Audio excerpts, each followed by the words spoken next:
Oh, seriously, that just never ever gets old.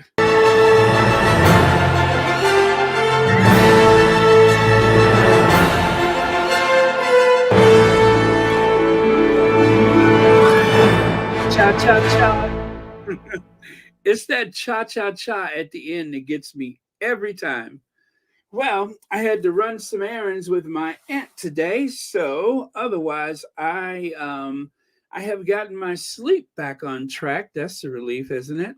But yeah, but still, I had some things to do today, so I'm starting a little later than I. Uh oh, I just took myself out the chat. I'm trying to take that away. There we go. So, hello, Elaine Parker. Mary H., you were here first, right? Thank you so much. Hello to Olivia Harris, Karen M., Lydia Washington. Hello to Connie Balmer. Hello, Connie Balmer. Nursing Butcher Mom. Uh huh. Nursing Butcher Mom. Hello, welcome for being. Thank you for being here. Let's see. Francilia Mosley, educate you too. Uh-oh, did you guys just hear that? Someone just sent me a Cash App. Now, I won't say the name, but thank you very much. And also, someone sent me a PayPal earlier, and that was graciously. Yes, it was graciously appreciated. Thank you very much for that. So, thank you for the Cash App and the PayPal. All right, and thank you all for being here. So, let me see here. Let me get my slides up here. Okay. It is balmy, which means it is cool and dry and sunny. And I have to tell you, it felt so good having that sun on my face. Um, I actually get kind of pale in the wintertime. And I was looking at my hands, and my fingertips are all like, you know, just pale. I'm like, wow, that looks kind of scary. Let's see here. Karen M. Yes, I said hello, Panther. Hello, Panther. And uh, okay, let me scroll. Teresa Edwards, hello to you. Dorcas Baker, thank you for being here. Lottie, hello, Lottie. Francia, yeah, I said your name already. Judy Mutasit. Yes, Mutasit. Hello, thank you, and for being here. There I go. Janet Lavalley, Sonia Johnson. Hi, Betty Glenn. Okay, I'm just going to go all the way to the end, to the last person. But hello, everybody in between. I appreciate you being here. Emma D, Mo Shannon, Hope Garden, Child of Cece, Fancy, Shelly L. Welcome. Thank you for being here. Okay, so there we go. Buckingham Palace tour start here. Although I hear that it is quite a letdown. Buckingham Palace, well, they started the tours after 1992, a year which I shan't look back upon with undiluted pleasure. That was when the tours started, I believe. And the tours are not open all the time. I believe the only time they were open in the past were when the Queen was up in Balmoral. But anyway, they are doing like, what is it, 300 million pounds of work on Buckingham Palace, trying to get it up to code and everything. And I don't think it's going to be a royal residence for anyone ever again, which is okay. Of course, you know, the Welleses, they don't need it because they were gifted an 8 million pound helicopter so they can just fly in and out of the city whenever they need to do it. So unnecessary, but anyway, I love this illustration of that gang of misfits. It's amazing how it's amazing how the artist is able to capture the very personalities of everyone involved, like Kate with that Kate that she's got going on, and then William with his situation, and then of course the Queen Consort, who has her usual "how much wood would a woodchuck chuck if a woodchuck could chuck wood" thing going on, and Charles with his um, I don't know why I'm here.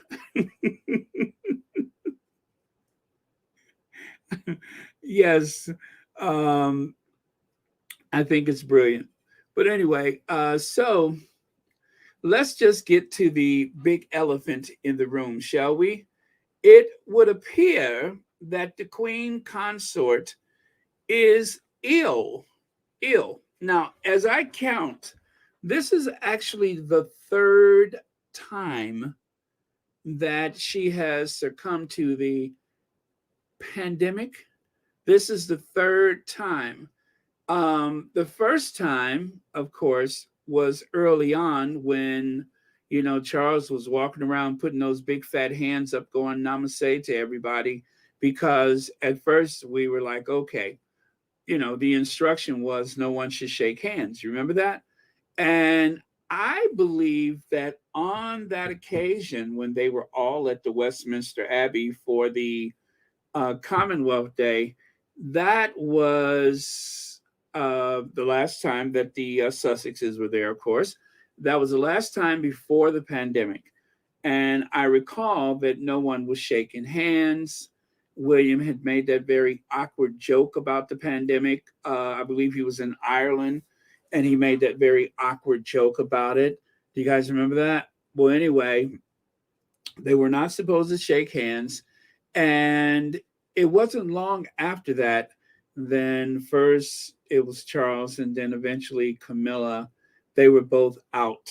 And so they recovered, right?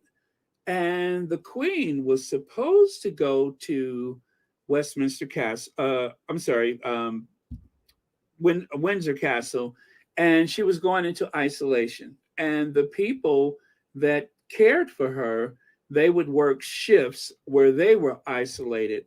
So they pretty much had her like hermetically sealed into Windsor Castle. I remember that. And well, Charles went to see the Queen for a lunch.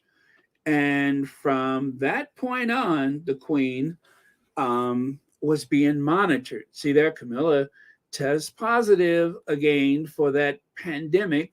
Queen Consort pulls out of her engagements for rest of the week after suffering symptoms of a cold. So, okay, I'm telling you, I've been keeping count. I know this is the third time.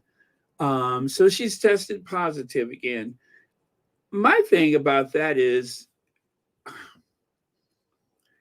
even when there was no vaccine, they were not very cautious about interacting with people.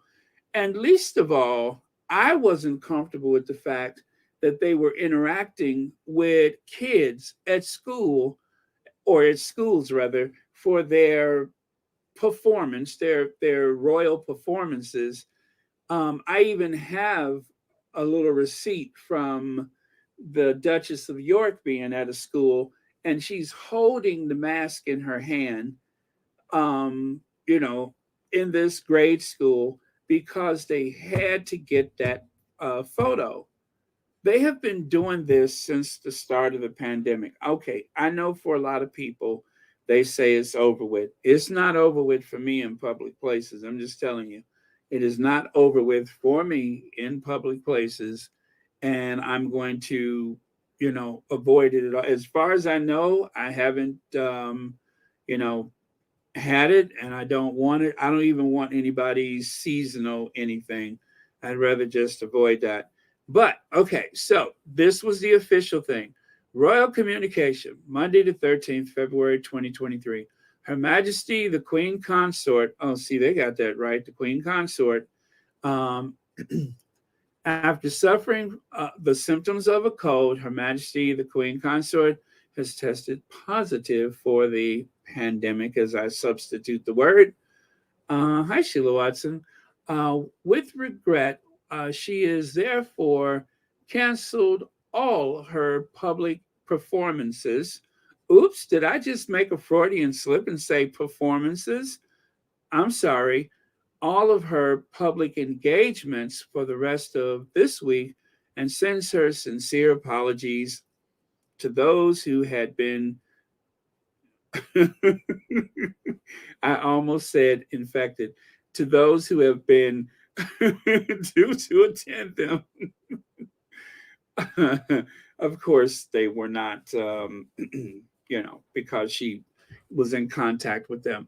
But I'm telling you, I just don't believe that anyone in that family has taken the necessary precautions when interacting with the public. And of course, now it's a lot safer, but before, I don't think they were. And of course, this is just me saying it. I don't know it to be true. Everything I say is alleged, but I believe that a lot of situations were caused by them being up in people's face, whether or not, especially when you kids send your kids to school. I don't know why people are okay with that. I really don't. I'm sure they don't let them know that that's going to happen before they show up. But yeah, I wonder how much they're responsible for, because I tell you what, when Trump was in office, his Secret Service detail, they almost couldn't even have people come to, well, actually, they couldn't find enough people to work because of the way he and his family were conducting their public visits and stuff without any regards to the next person. Let's see here. Baron, remember the train trip to Scotland during the height of the pandemic when they told them not to come? Um, yeah, masks aren't a bad thing. I just talked about that yesterday, I believe, where they met with Gordon Brown and the government up in Scotland. I remember, actually, I still have that receipt somewhere where the newspapers in Scotland were just like, we don't know why they're here. Why are they here? We don't know why they're here. So I'm not surprised, that this has happened again. They take little or no precaution as far as I am aware of. I say cautiously and allegedly. I have been, watching this for some time, especially going to visit seniors and such. I just don't think it's a really good idea. You just never know, um, what that causes people when you have a bunch of people in the press show up, their staff, and of course them. It's like the modern day typhoid Mary.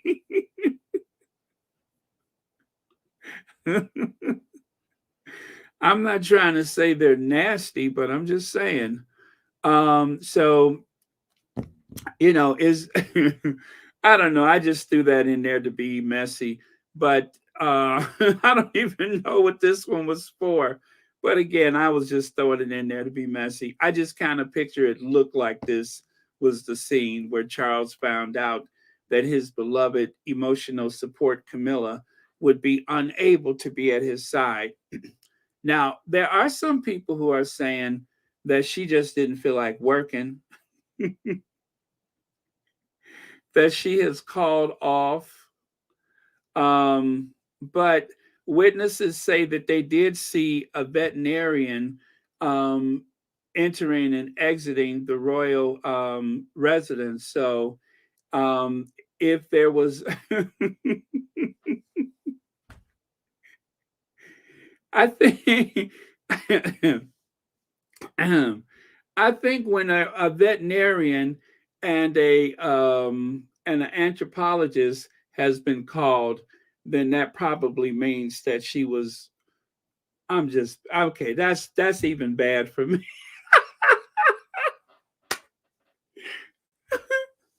That's even bad for me. But okay, not a veterinarian. How about a who are those people that work with fossils?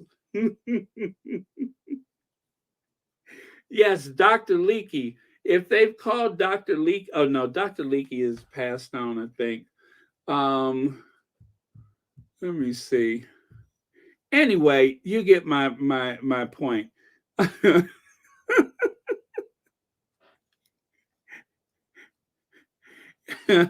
If you see a vehicle from the London Zoo in the driveway, then you know that everything is being taken care of.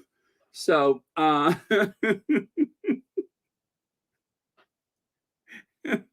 that's bad. But this is what I'm talking about. You see what I mean? And as soon as I read that, as soon as I saw that, I'm just like, you know, hi Duchess Royal. Thank you so much for being here. Duchess Royal has a channel, you guys. You ought to go check it out. Um, okay, all kidding aside, Duchess Royal is absolutely right. Apparently, she's a heavy smoker, but she beat it once. So, yeah. And when you are a heavy smoker, right, and you suffer any type of respiratory setback, what would be a mild case for most people is, with all seriousness, it's a huge setback for someone who has had a history of being a heavy smoker, and even worse if they continue to smoke. So, the least anything when it comes to the respiratory can be frightening. So, um, that is a good point, and and that's why I'm thinking for someone who may be in such a fragile state, instead of being up in everybody's face, it seemed like you would take more precautions. And I mean, we don't hate anybody in the Sussex squad, but that don't keep us from that don't keep us from being a little petty about it. So, um, oh wow, YM Droid, you have a new membership? Uh, okay, okay. Let me see here. Uh, can you do that one more time because I missed it and I can't find it. So yeah, if you could do that one more time, I'll catch it the next time around. Let me see. I should not. Oh wait a minute, is that today's I'm looking at? No, that's not even today's. That's the problem. Okay, yeah, if you could do that again, I can probably catch it the next time around. I don't even have today's open on the other channel. That's the only way I can catch it. People were starting to. Why am I hearing myself? I don't even have today's open on the. Oh my God! Is that what I sound like? God, I sound like Sam Smith. Good God. Oh, I got it, Lydia. Never mind. I got it. Thank you so much. All right. So that is the link to Duchess Royal channel is right there at the top of the chat. So when you guys have the opportunity, make sure you click on that link and like and share and subscribe, of course. And let me see something here. Okay. Yeah, we're good. All right. So got that. Now, where was I? All right, there we go. I am good. Let me do that. And we're off to the races. Okay, so, but yeah, so, but yeah, when I saw that, I wasn't surprised. I wasn't surprised, but I think they should stop getting up in everybody's faces. And I think about that with those kids because anybody in any given situation like that, um, those kids have to go home, and we don't know who's at home or what their situation is. And that's why I think scenes like this is not a good idea. I would like to believe that everyone, including the President of the United States, everyone who was at the State of the Union, and so on and so on, I would like to think when they have a gathering like that, I would like to think everybody is either taking precautions or Maybe they check the group before it happens, but I think we're beyond that. And that's kind of concerning. But anyway, let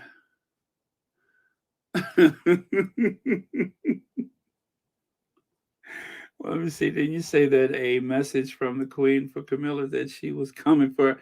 That is Sean that has been getting those messages from the Queen in the great beyond. Yes, that is Sean that has been communicating with Her Majesty the Queen. Don't know how he does it, but Sean has like a hotline to the great beyond, and from time to time, Sean seems to forward a message.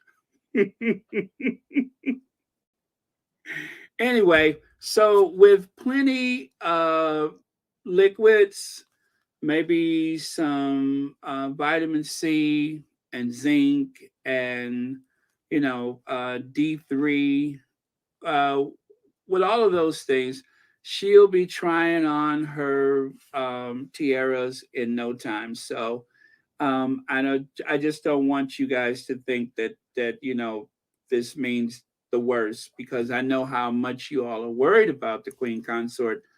Goodness knows I am, because she's good for material. So if it wasn't for her, I don't know what I would do some days. I would just be torn apart. I would be what is that they say, verklempt, whatever that is. Elaine Parker, thank you so much for the super sticker, and thank you for watching Royal Sussex.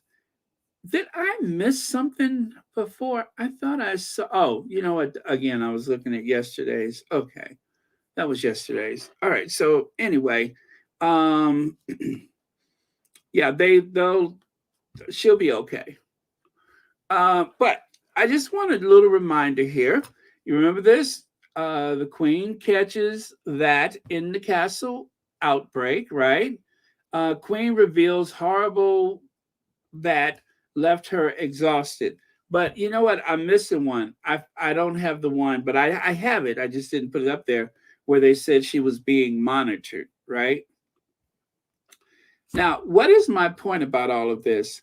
The queen is said to be a very what I'm sorry, was a very pious and very religious person, even though there are some questions about her consort, Prince Philip, that he may have been, how do I put this? He may have made friends about town here and there. Okay, he's not the sovereign, whatever. Long as the queen was doing what she was supposed to do, fine. But if we are to believe what the tabloids have been pushing, that the Sussexes are the ones who hastened her demise, the Sussexes are the ones who caused her great pain toward the end.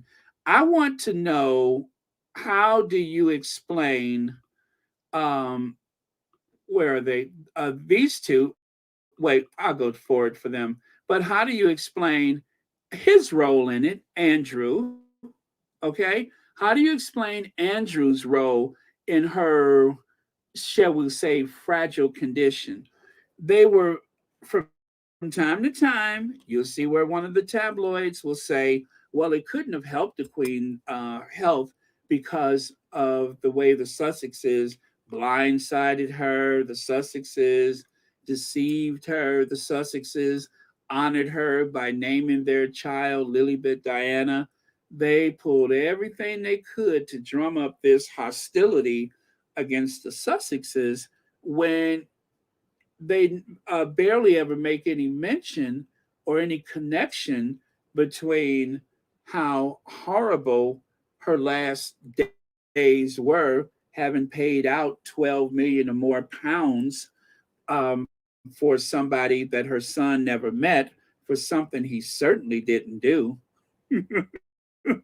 As I say with an air of disdain in my voice, as I say with a whiff of sarcasm, she paid out over 12 million pounds for something that he didn't do, to somebody he never met. And the official word is he was at the Pizza Express, although there's no evidence of that. But still, that had to have been very painful. And then, of course, these two.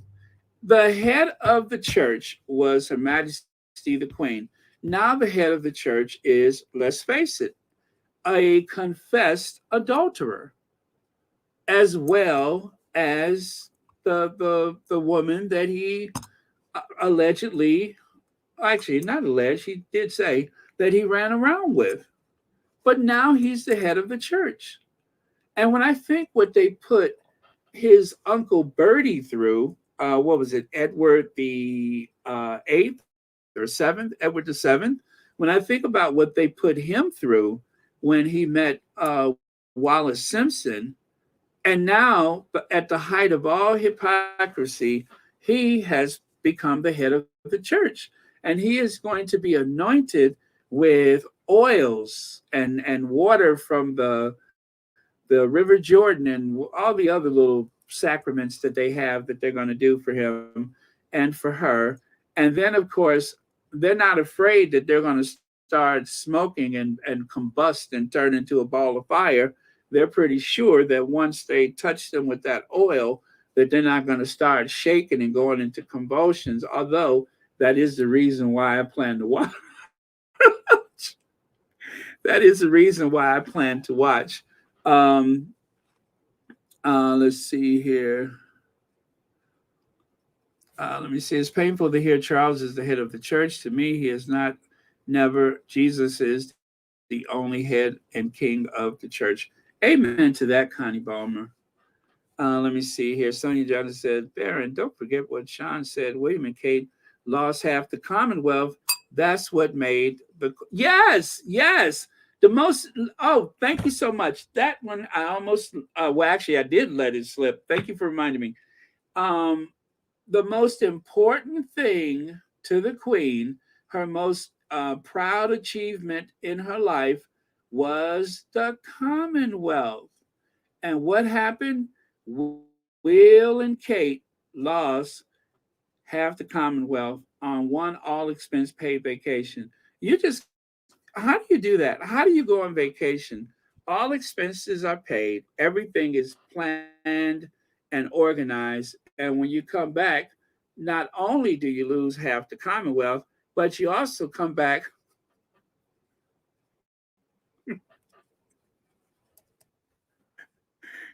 you also come back in debt. You come back in debt for $335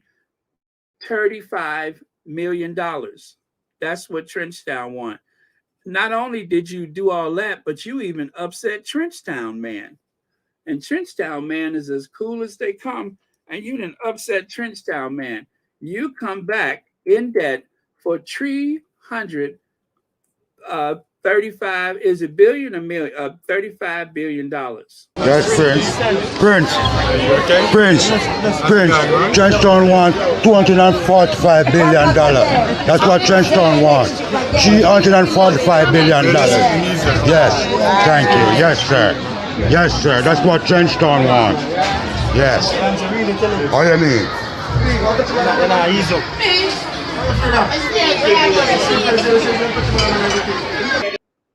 Let's see. Lottie says Elizabeth never paid one dime to Harry and Meghan, but she most certainly paid out a bunch for a woman that Andrew never met. And allegedly, that's what killed her. Um, well, all I got to say is it could not have helped. But I'm just pointing out some things, and thank you for reminding us about the Commonwealth because that had to be hard. But did the press ever make a connection between her health slipping and losing half the Commonwealth? No, they didn't mention anything. But I'm telling you, I've seen it here and there. And on one of those, I can't remember which talk show it was. It was one of those talk shows where all the haters sit around in some circle like a bunch of druid priests or something like that, and they start saying lies and misinformation. And anyway, um, I can't remember which one it was who said, well, it couldn't have helped her at all because she had to deal with Harry and Meghan. And I'm just like, what about the rest of these people? Look at what the rest of them have put this very frail 96-year-old woman through. And then, of course, let us not forget Ascension Day. It's hard to believe that that was in 2022. It seems so long ago, but I'm sorry, a session day, 2022, the 70th anniversary of Her Majesty's reign. And what happens? That's when out of nowhere, out of the blue, she decides, oh, yeah, and by the way, make sure you refer to my son's emotional support, Camilla, as the queen consort.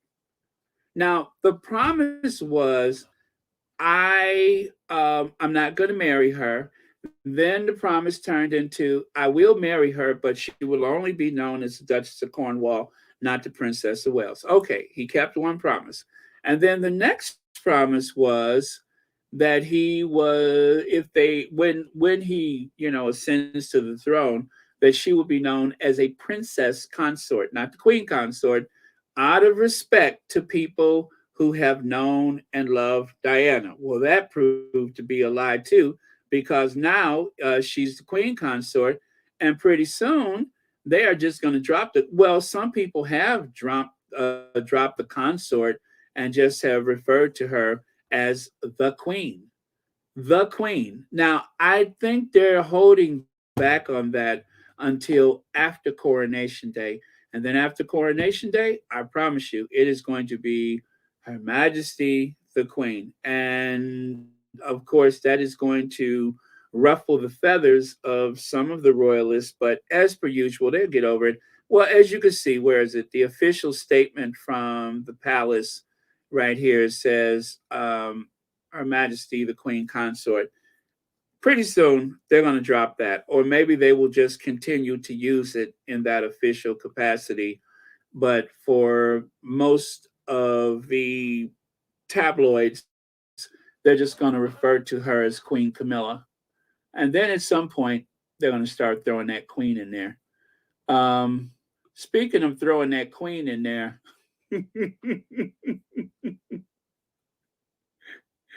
I haven't mentioned Edwina in quite some time, but that's okay. I'll get them they next time. But yeah, they just they'll throw that queen in there. Um, okay, now the other thing that has been kind of rubbing me the wrong way is they have worked so hard to rehabilitate the oh god, is she the Princess of Wales? Yeah, the Princess of Wales. You would almost forget Workshop Wheel and Duchess Doolittle. Or how about Kate Middleton named one of the laziest royals? Duchess should do something useful. And that was back in 2019 that people were still saying that. And I'm going to tell you why I am sure that the Queen was the one who started that, because there has never been one situation where they've actually had the palace reject this notion that she's lazy. The only time that they ever got riled up about it was when the Tatler had that article that Kate can't cope, Kate is exhausted, all that stuff. That was the only time that they ever tried to like put the brakes on something like that. But any other time, I believe that the Queen was the one who really started the Kate is lazy. Kate Middleton called lazy by Queen, nicknamed her Duchess of Doolittle. Where's the lawyers? Where's the lawyers? Huh? Where's the lawyers? Where was William with his lawyers when that came out? Or how about this one? Kate Middleton disliked for laziness. Duchess could do more, whoever that person is. Kate Middleton is disliked for being lazy. The Duchess of Cambridge is one of the most popular members of the British family, but lazy. Now all of a sudden, I'm astounded by how much she's been working lately. That is amazing that you can be in that position with that platform for what is it, 11 or 12 years, and only just now. And believe me, um, this is not going to last long. She doesn't, she doesn't, she doesn't have the stamina to keep this going. I, I'm surprised she's made it this far. Although there are visual signs of wear and tear, but I am surprised that she's made it this far. I'm going to tell you, she has exceeded any expectations that I've ever could have had, because I thought for sure that she would nose plant at one of those occasions and that they would have to carry her out of there, but so far that hasn't happened.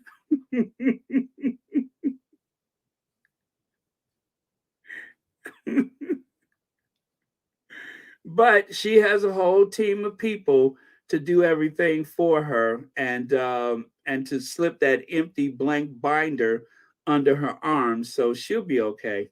But yeah, this is quite the illusion. I mean, this is like a David Copperfield, whatever his name is, that magician. Even he could not pull off a ruse like this, but um, they're doing it. They're doing it, and they're getting away with it, much to my disappointment. I'm well. Look, I mean, look. This was at the food bank. The signs of wear and tear is there. Um, I think I should start asking for I don't know, a day or week of this spring when you think she's going to run out of steam. When she, well, they're going to go on a vacation, spring break. They're going to go on a vacation, and they were not going to see her for about, I don't know, 30, 60 to 90 days. But she cannot keep this up. Oh, yeah. That would keep her out of action for no, see, we're right on the same page, aren't we? We're right on the same page. I'm outraged by this, but okay. The unbearable lightness of being Kate Middleton. Now, this is something they had wrote about her. I think it was back in 2011. We all know about Kate Middleton, revolves around clothes, nightclubs, wedding, toffish country pursuits, and expensive holidays. Is there anything behind the expectant smile other than an empty life? Well, now that was back in 2011.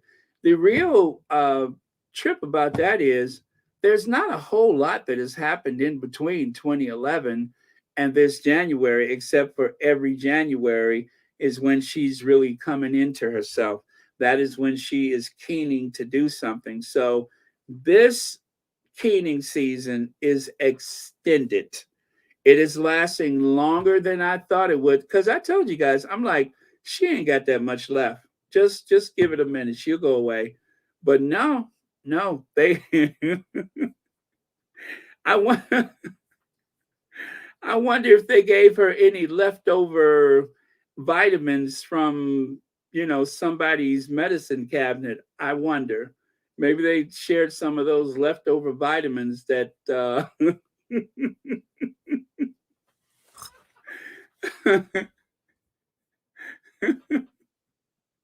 I mean, didn't the Kennedys, didn't they used to take those B12 shots?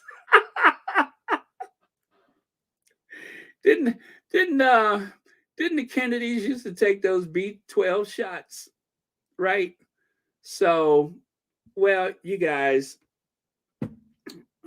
we just gonna have to get used to seeing that face up in the screen more than I thought we would. I thought it would. I thought the Keening season would have been over with by now, but let's see. It's Monday. It's Monday. I don't know that anything's happened today, but let's see how this week and next week. Let's see how that goes.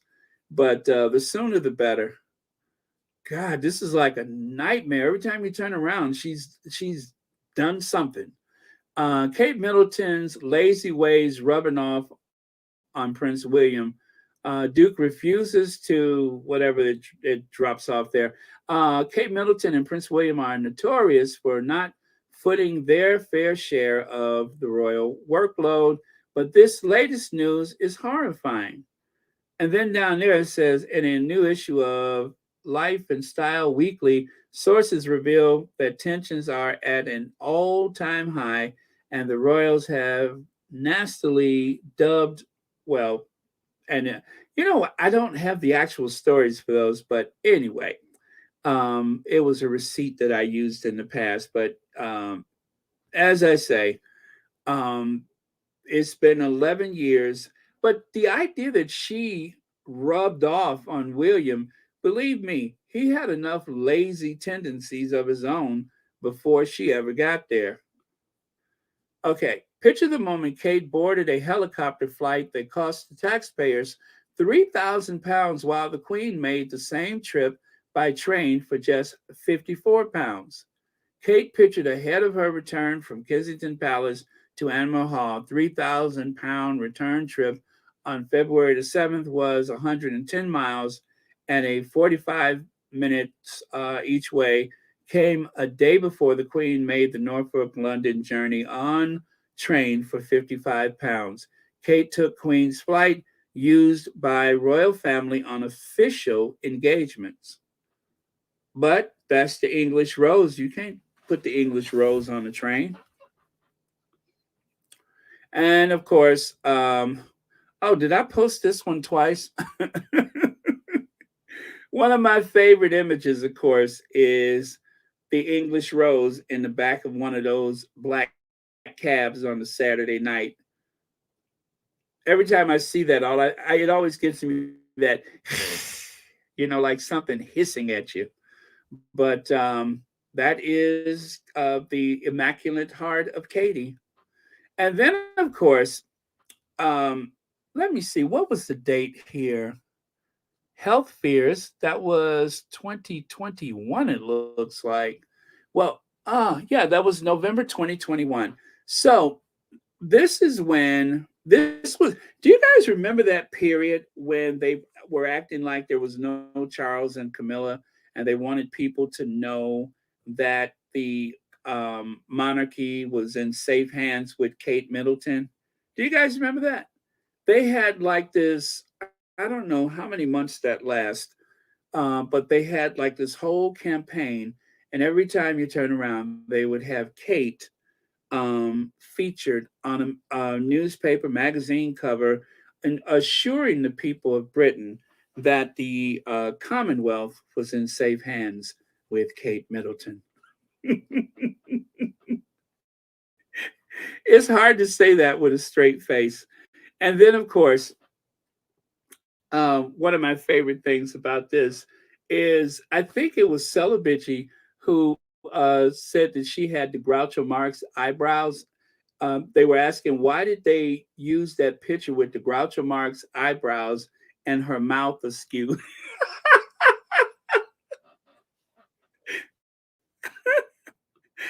And her mouth askew. Oh my God. When they said mouth askew, I thought I was going to pass out.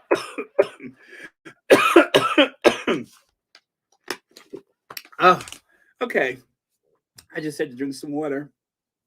But yeah, they were asking, okay. And then this is the video I made at the time.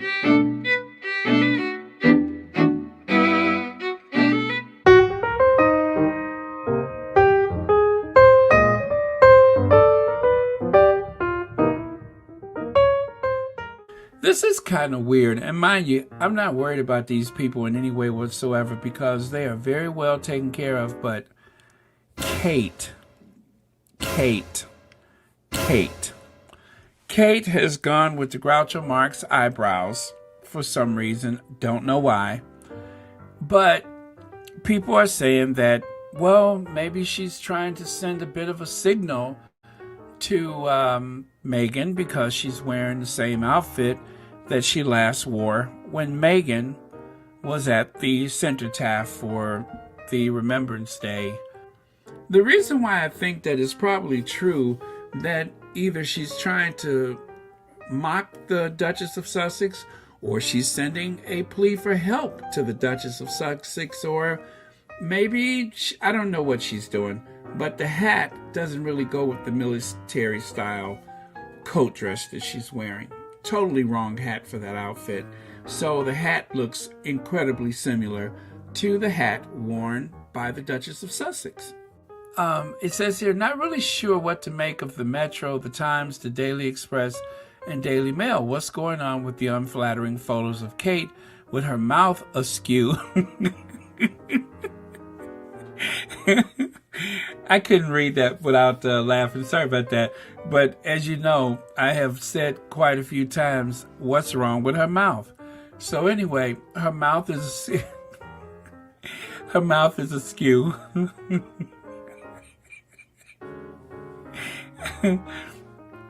But I think it's like she has a bit of a nervous tic and she just don't know what to do with it.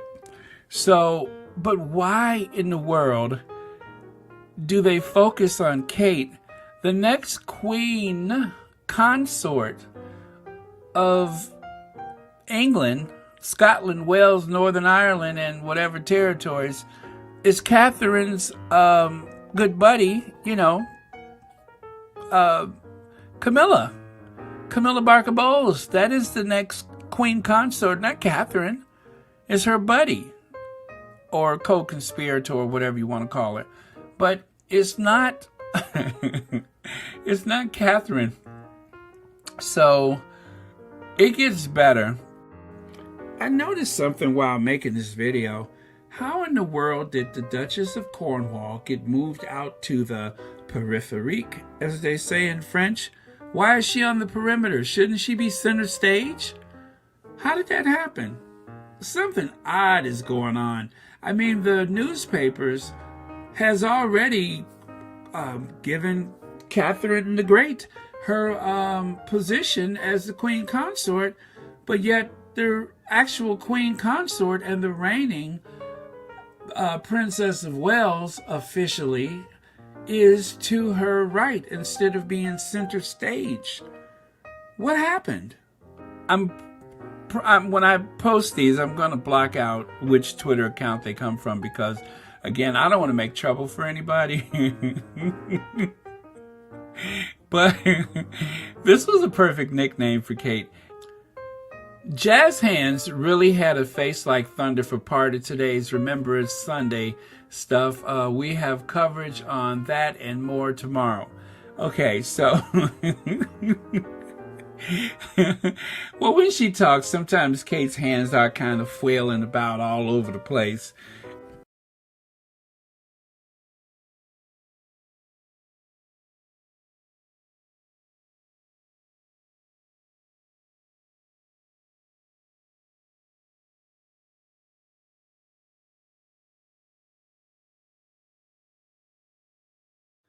Okay, that video is from 2021.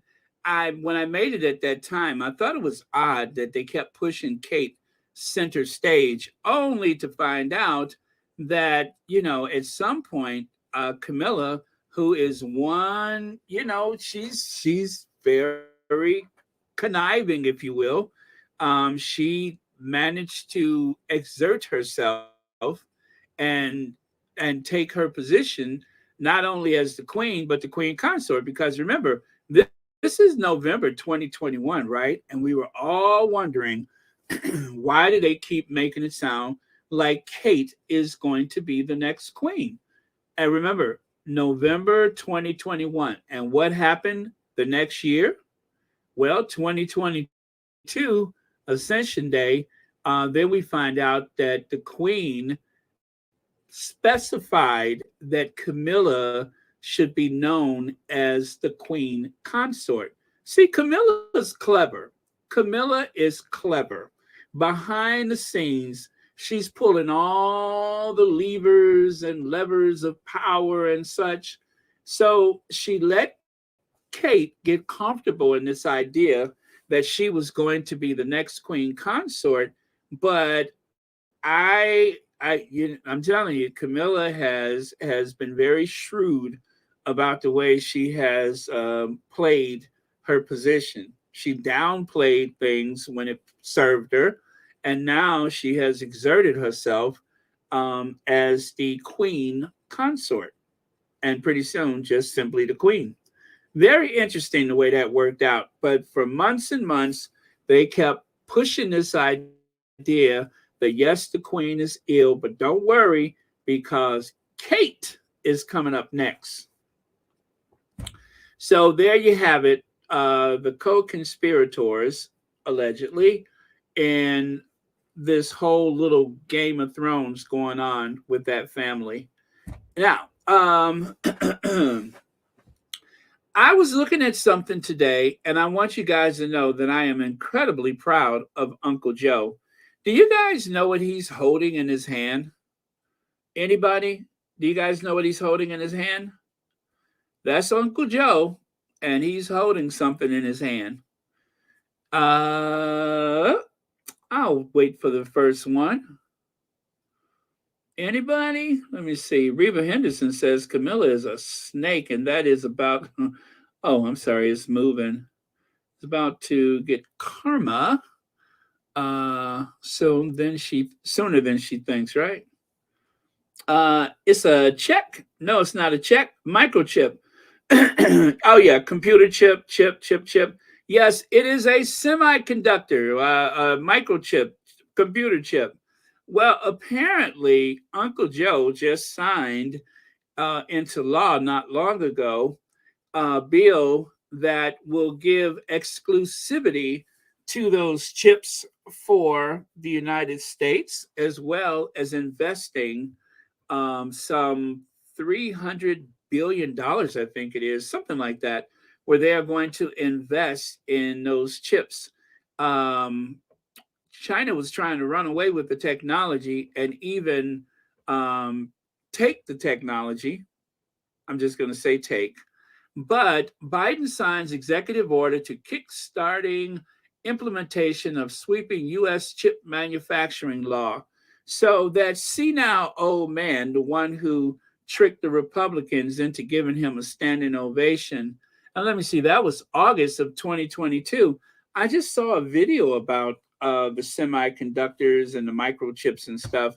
Apparently, that is the one big thing that is going to really keep the United States ahead of China in terms of technology and computing power.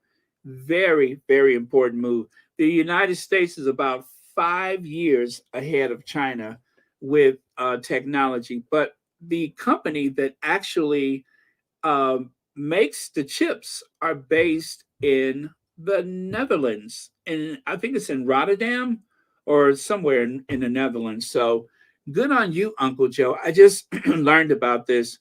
Um, that is where the money is. Okay, so the Spencer tiara and Meghan's wedding veil were meant to go together. So we were having a discussion about this recently, and I actually showed a comparison between the Spencer tiara and the Queen Mary tiara. Well, I've never actually seen this, so thank you to the squatty who actually put the two of those together.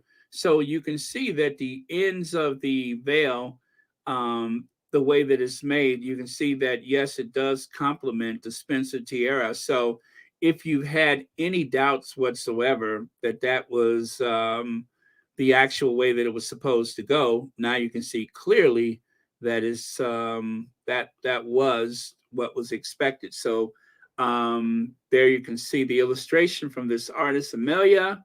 Then also you can see side by side. Now, even though I do love the oh, thank you, Connie Balmer. Thank you so much for being here. Have a good night.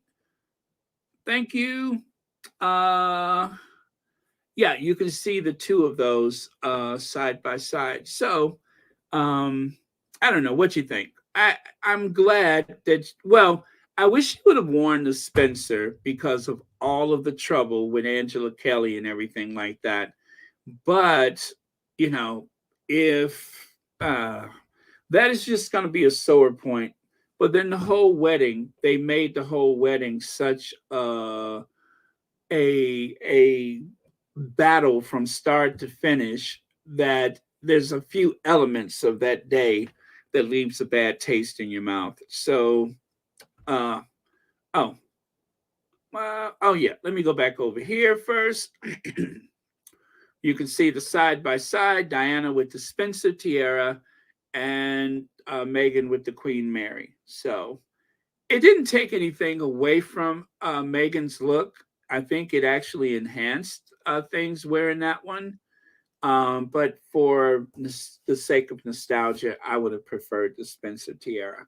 Even though, if I had to choose one without all of the, the weird energy, I would have picked the Queen Mary for her. I just think it's more her taste. Let me see. Reba Henderson says, Baron, we invented the chip and they sent that manufacturing to China to keep us from employment. Whenever we progress, they steal our creations to make money and push US out. Thanks, Biden. Yes, absolutely. I'll try to remember to put that video. Actually, it was two of them that I watched about that. But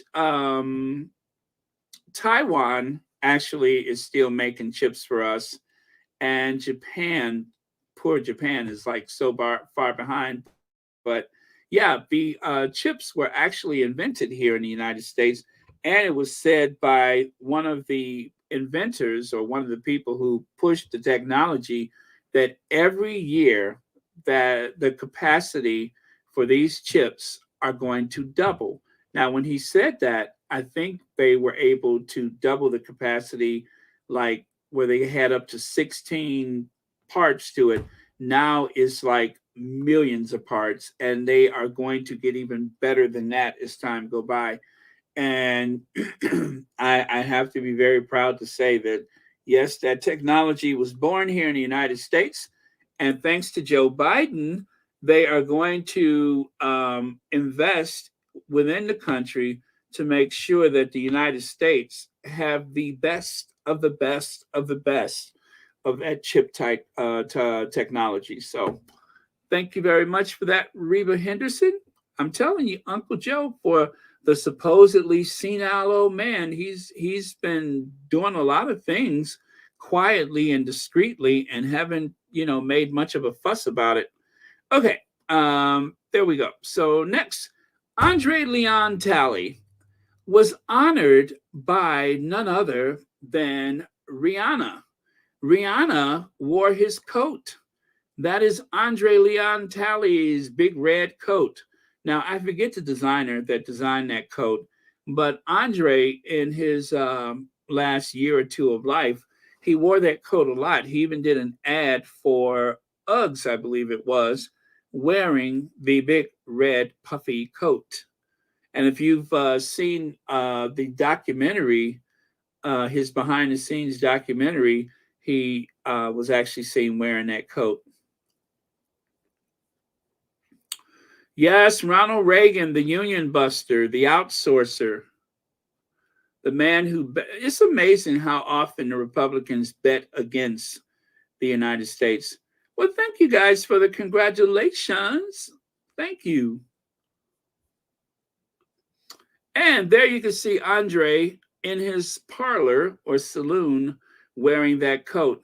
Now, you guys, I have some mixed feelings about this. So those items that you see there, there is going to be a silent auction at Christie's of Andre. Well, not is it? I think it's online. I think they're going to have an online auction of his belongings, his possessions.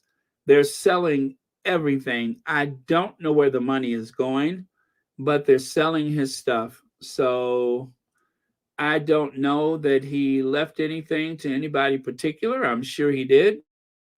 But all of those items that you see there once belonged to Andre Leon Talley. So, oh, Sharon Jones says Leon Talley went to my sister's church. Very cool. Baron, I'm curious to know why the New York girls have always been put aside. It seems like as though Charles and possibly William didn't want them. Do you know the backstory? The Oh, I'm sorry. Not why did I say New York? The York girls. Because of the rivalry. Because Charles and Andrew didn't get along. Um, Charles, Charles and Andrew are not close at all.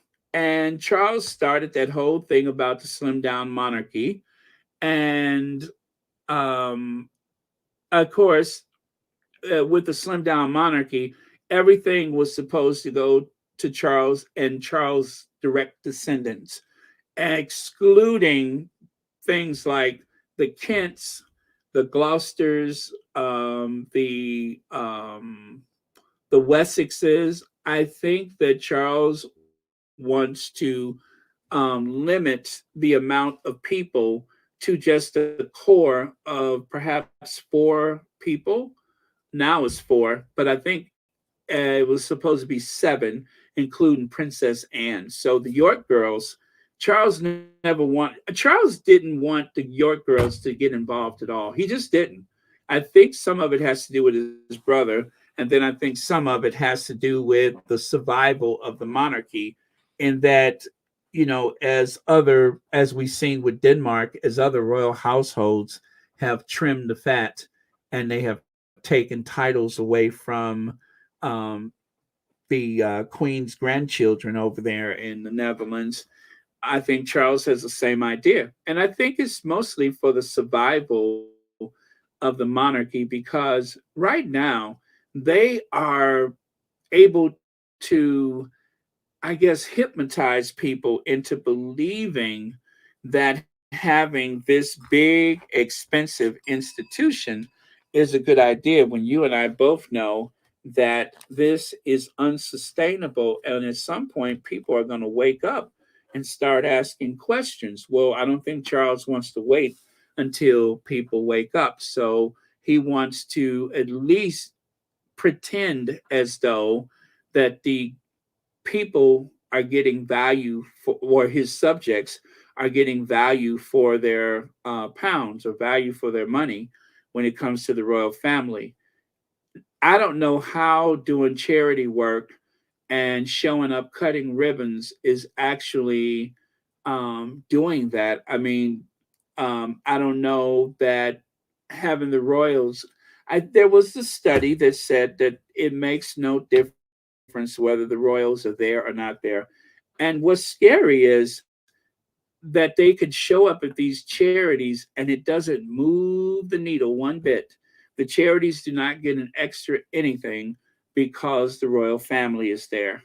There is no big overwhelming presence of people donating money. Like, for instance, when Megan had the event, and they were what was the that dinner in Indianapolis, and per plate it was X amount of dollars. Well, in America, that's how they do a lot of those fundraisers: $2,000 a plate here, $10,000 a plate there. That is a good way to raise money. I don't know that I've ever seen the Royals attached to anything like that. I don't know if they're excluded from that because of their position, but it's a good way to raise money. And of course, if they promoted more of the causes, got ahead of a lot of those causes, and like when Harry does those videos for this charity or that charity, I don't ever see Will and Kate do that. It's very rare. I've seen Kate talk about her child development. I've seen William talk about his Earth flop, but aside from that, I don't know that I've ever seen them really engage in a way that is meaningful trying to promote any of those charities. I don't know that they ever really bring any money in. They don't bring home the bacon. I think most times when they show up at something, people are more interested in the celebrity that they are invited and certainly not interested in the royals. And yet, when Megan shows up in Indianapolis, there's this big event there, and the media in Indianapolis could not stop talking about it. For a situation where, we haven't seen any video or anything, just a few photos, but still, that was a big event. They were celebrating the fact that the irrelevant Duchess Megan was there. So irrelevant, they wouldn't stop talking about it. So, and of course, the paparazzi that were lurking about. But thank you so much for your comment. That is a good question, but I think it's because of the rivalry with Charles, and then Charles has the excuse of the trimmed down monarchy. Whatever that means, whatever trimmed down monarchy means. Let me see. Baron, I heard that he was homeless when he died. He was supposed to have been evicted from his place of residence. Is there any truth to that? Well, Annie Bullard, I have been perplexed about Andre Leon Talley. How much time do you have?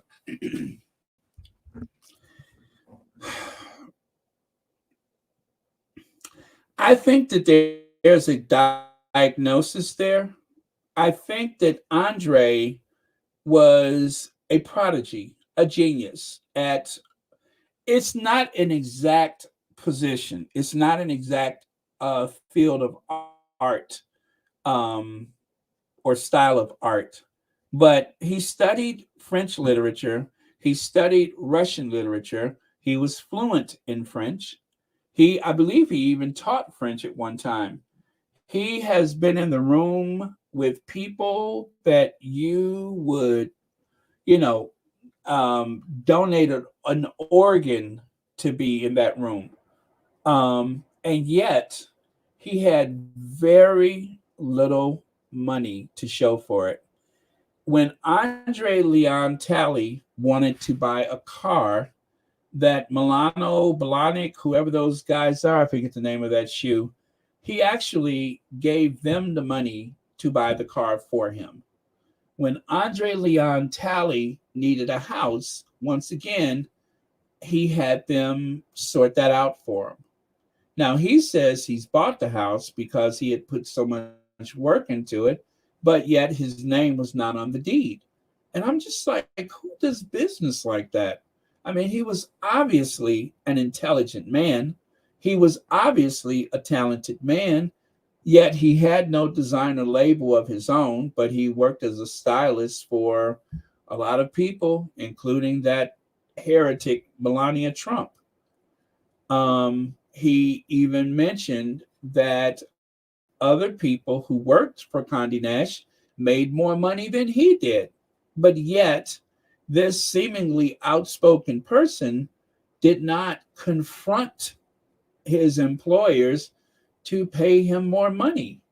I mean, I spent like a weekend reading and watching and trying to learn everything I could, because it just seems like there was something missing in his story, and I just don't know what that something is. When he wanted to buy a house for his grandmother, he goes to Anna Wintour to sort things out for him. So she goes to Condé Nast. They find the financing for the house.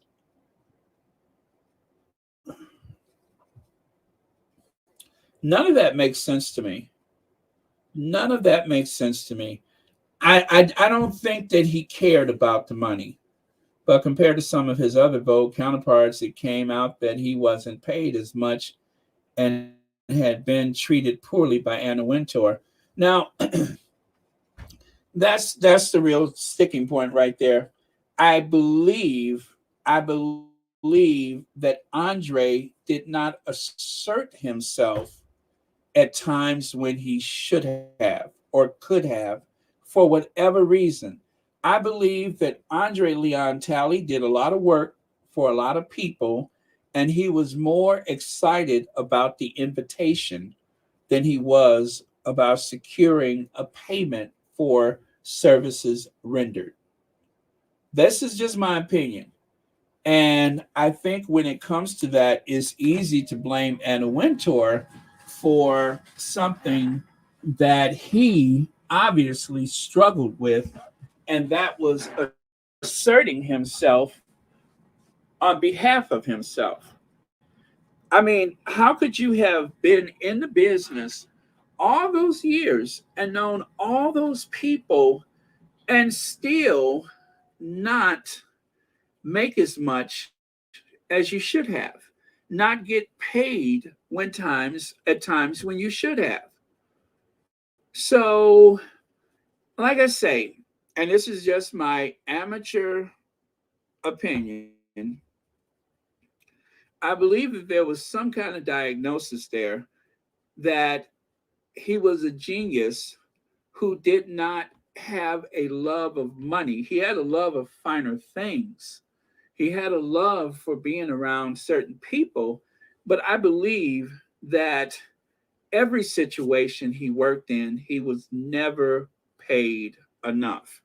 I believe in most situations he worked in, he never asked or demanded enough.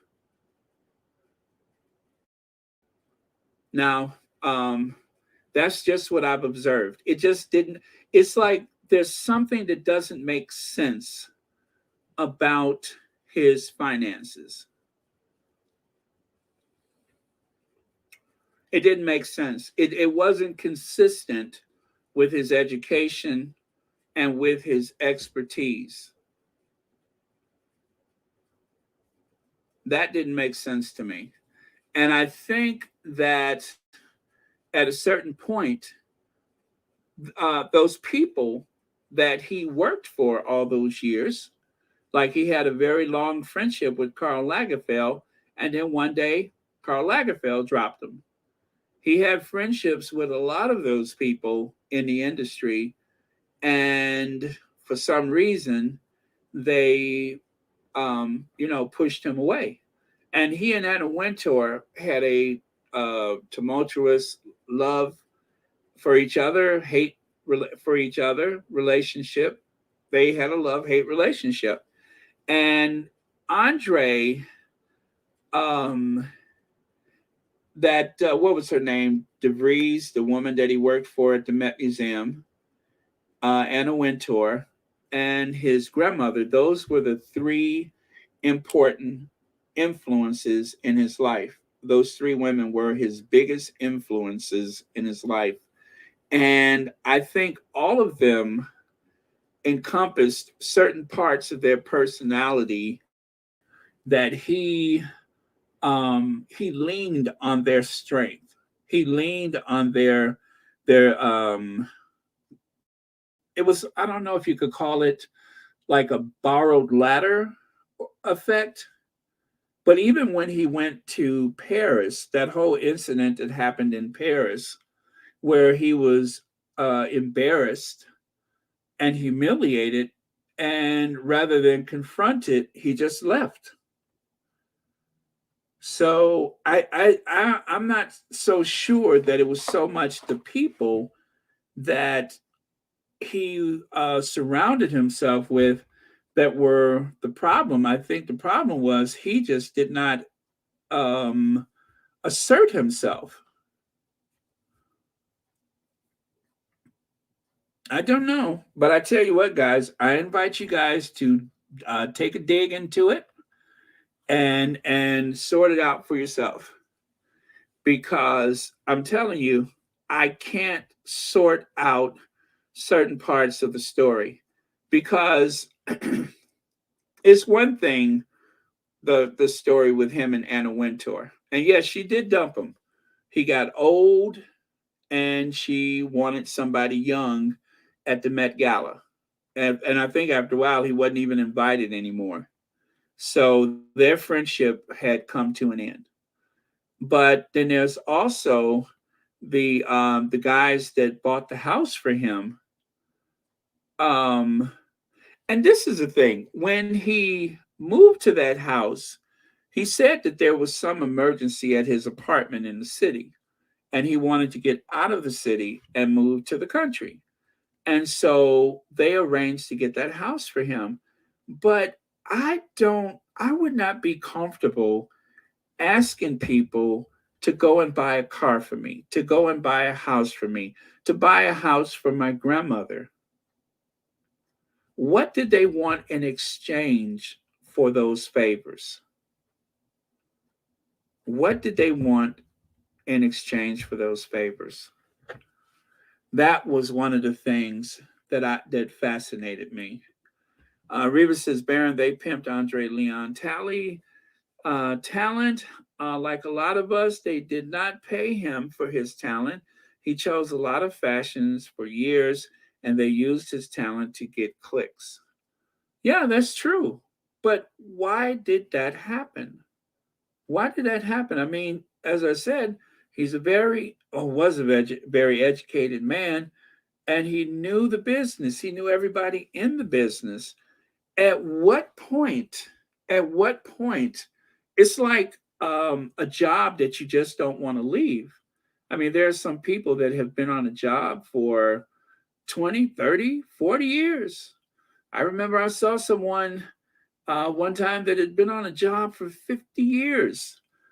And she was so institutionalized into that company that she had like a celebrity like status. And of course, at a certain point, most of the competition had gone out of business if she wanted to leave. But she was so invested. But as they say, follow the money. Follow the money. And that is why I say that I'm very confused about his situation. Baron, that's common for a lot of creative in fashion. They have to find good business partners to help them in that area. Yeah. I'm going to say this one more time. I don't think money was his motivation. I don't think money was his motivation. Now, when he was a child, he was obsessed with fashion. He consumed fashion. He loved to watch the way people dress. He had started wearing capes in high school. Capes were his thing in high school. Very unusual child. Read his bio sometime. It is very interesting. And then he would cross through the campus of, what was it, Duke University, so that he could get to a shop that was selling the Vogue magazine. He knew Vogue from starboard to stern, front to back, start to finish. He knew Vogue. And then for some reason, when he decided that he wanted to, really get involved in the art scene, when he went to New York, when he went to college and everything, I mean, this guy learned French. He was fluent in French. He taught French. But yet, when they offered him a chance to go to Paris, he didn't even have luggage that matched. Now, I'm not tripping about that. I mean, a lot of people don't, especially back in those days. But I'm just like, how come you hadn't been to Paris already? It seemed like if you love French literature that much, it seems like if you love the culture that much and you're working as an educator, I'm sure it wasn't the best pay in the world, but still, I would have done everything I could to get to Paris. And he hadn't even been there yet until they suggested that he go. So I'm saying this to say that I think that it was, and someone I see Lorna Williams says, is it possible that Andre was dyslexic or something? I'm going to say or something. But I think that he saw the world very different from the way most people in the business viewed the world. He saw something different. He expected something different. And there are some people, and I don't want to get into diagnoses and such, but there are some people who are more trusting of others, who don't really read um, a person's, people's body language, or they see things a little different, at a different speed, if you will. um Creative people tend to have that. So I like I said, I think there's something there. I don't know what it is. We'll probably never know what it is, but there was something about him that trusted everybody. There was something about him that didn't necessarily have a love of money. I think he was more interested in just being in the room. And people took advantage of that. And I'm not even saying advantage in a negative way, but it was a chance for them to get decades of expertise at no cost. He saw those people as his friends. And as you can see from here, he received a lot of these were gifts. I don't think he paid for any of this stuff. These were gifts. He was the person that you invite to the dinner party because you know that it's not going to be a dull evening. And he was satisfied to do that. And whilst at those dinner parties, and this is just my guess, whilst at those dinner parties, he would offer advice. He would give free, suggestions or whatever to people, and never, ever truly got paid for it. His payment was that gift in the mail. His payment was someone taking something off of the shelf and saying, "Here, have this." And he was okay with that. Because if you ever hear him, like I saw him at a university lecture, and it was dropping name after name after name, and not not in a vulgar way. I enjoy his stories. I enjoy hearing him talk about the past. But I had to say, were you getting paid in some of these situations? Like, he styled the wedding for Melania Trump. Did they pay him? Did he get paid? Or was it just the privilege of being asked to style Melania Trump? Or, and here's another way to look at it, there are some people who does everything with cash. This man may not have had a bank account or a credit card, and every time he got paid, like Aretha Franklin, maybe he had some bad situation in the past, he only insists upon having cash. I'm just guessing. I'm just guessing. So, well, Mary H., I wouldn't say that it was necessarily that they took advantage of him. I think he got what he wanted. And what he wanted out of life is a bit unconventional and not profitable for most people. I think his biggest payment was being in the room. I think that's what he enjoyed the most out of the arrangement, was that he was called upon to be with this person, or to do that dinner, or to do that appearance. Now, he did receive pay, obviously. He did get paid for certain situations, but how long could you be at a job before you find out everybody is making more money for you? And what did you do about it? So it's a question. I'm not saying any of this to be critical, and most Shannon to tell you, I've talked about this at length because I'm just trying to understand it. I'm curious about it.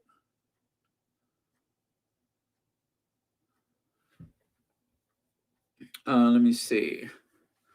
I loved him on America's Next Top Model. Andre just wanted to keep doing and working with other fashion loving people. Andre did 4 cycles of that thing, America's Next Top Model. Yeah, let me see. Judy says, Baron, I worked with people that wanted a title and not the money. He appreciated everyone that said his name. Uh, Me, you don't have to talk, but send. Uh, right, me and you don't have to talk. Just send my paycheck. I know that's right. I know that's right. I'm telling you guys, I looked at this and I would appreciate we could visit this conversation again. But please don't just look at it like he was taken advantage of. Take a deep look and listen to the words that he says about situations and not just the outcome. Because I'm telling you, it's very interesting. It's very interesting. When he worked at the Met Museum, I think was it the Met Museum? He worked in that fashion thing with Diane DeVries or whatever her name is.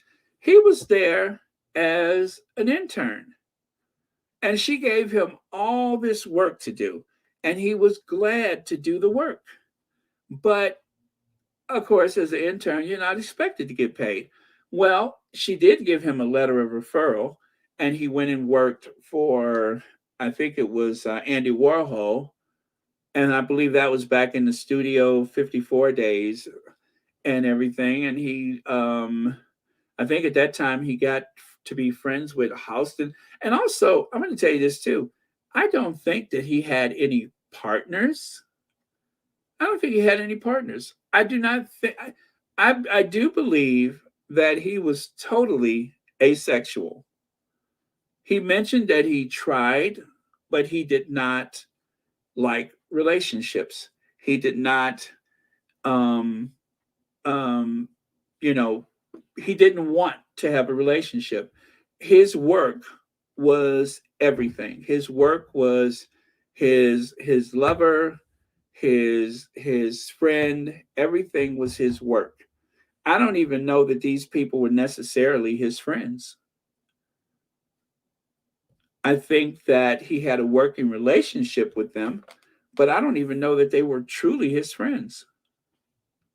Now, I do believe he had some family, but from what I could tell from, hearing him talk and reading things from his bio, I don't even think, I think that at a young age, I mean, let's face it, I mean, let's just go there. He survived the other pandemic back in the late 70s, early 80s pandemic. He survived that. And I think he survived it because he wasn't part of it. I don't think that he used drugs of any kind.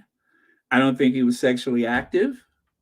I think it was the work and the people, the fashion industry. That was his everything. And I would not be surprised to know that he pretty much paid cash for everything and used what do you call it, money orders, or he had somebody pay the stuff for him. I really would not be surprised by that.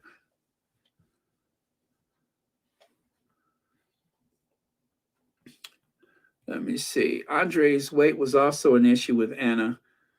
Um, well, Anna, Anna. Well, I want to say Condé Nash, probably not Anna personally, but Condé Nash. They were trying to.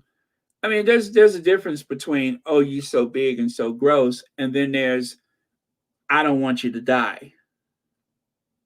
So I believe that a lot of that may have been I just don't want you to die intervention.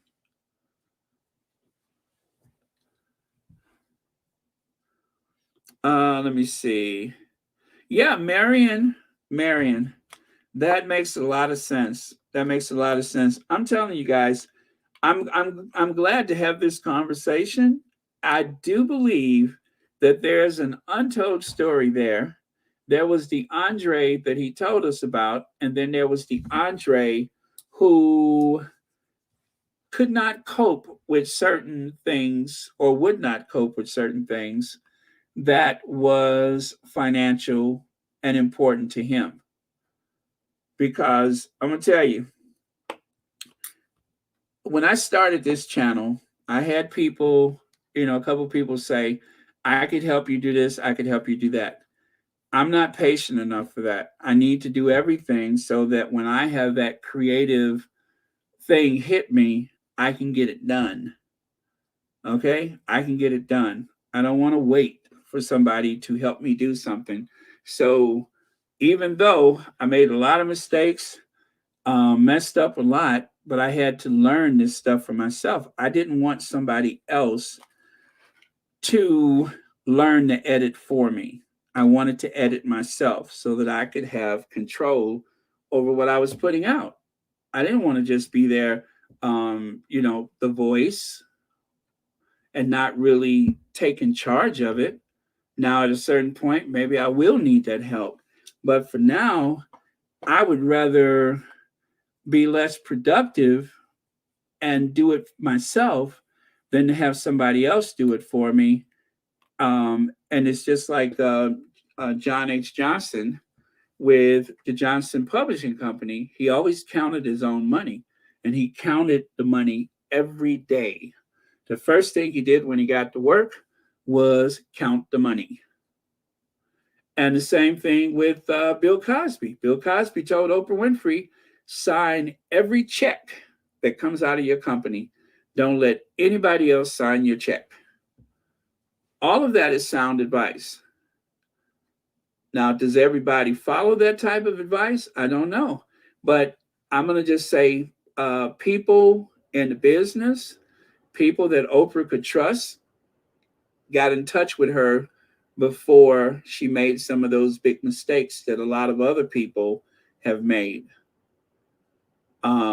Because she wasn't just being a talk show host, she was starting a company. She was starting her own company. She was CEO of her own company. And you do well to listen to good advice. But as for like merchandising and stuff like that, there is so much more that was available to Andre, and I don't know that he ever took advantage of it.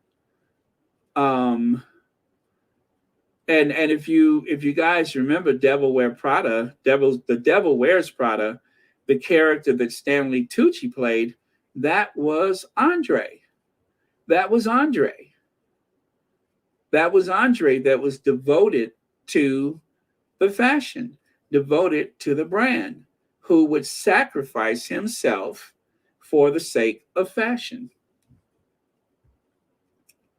So it may be dyslexia, it may be something else, but there was something that drove him as the artist that he was, and he was an artist, that did not concern himself with the love of money and the love of power. So I don't think he should be judged harshly for that reason. And I think that the people in the industry that relied upon him, you have to be responsible for your outcome. You can't put that responsibility on someone else. If things are not right, you walk. You have to walk.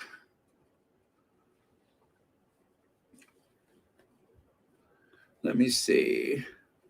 I have a dumb question. If you receive cash under the table and put it in the bank without reporting it to the proper channels, would the IRS get involved? Well, as everything is electronic, there's really no hiding stuff anymore. They may not know where the money comes from, but certainly they'll know that you've had it if you put it in the bank. And so with certain government agencies, if they ask you a direct question and you perjure yourself, like it's a felony to lie to the FBI. And so that is something that a lot of people consider before they say, nope, not me.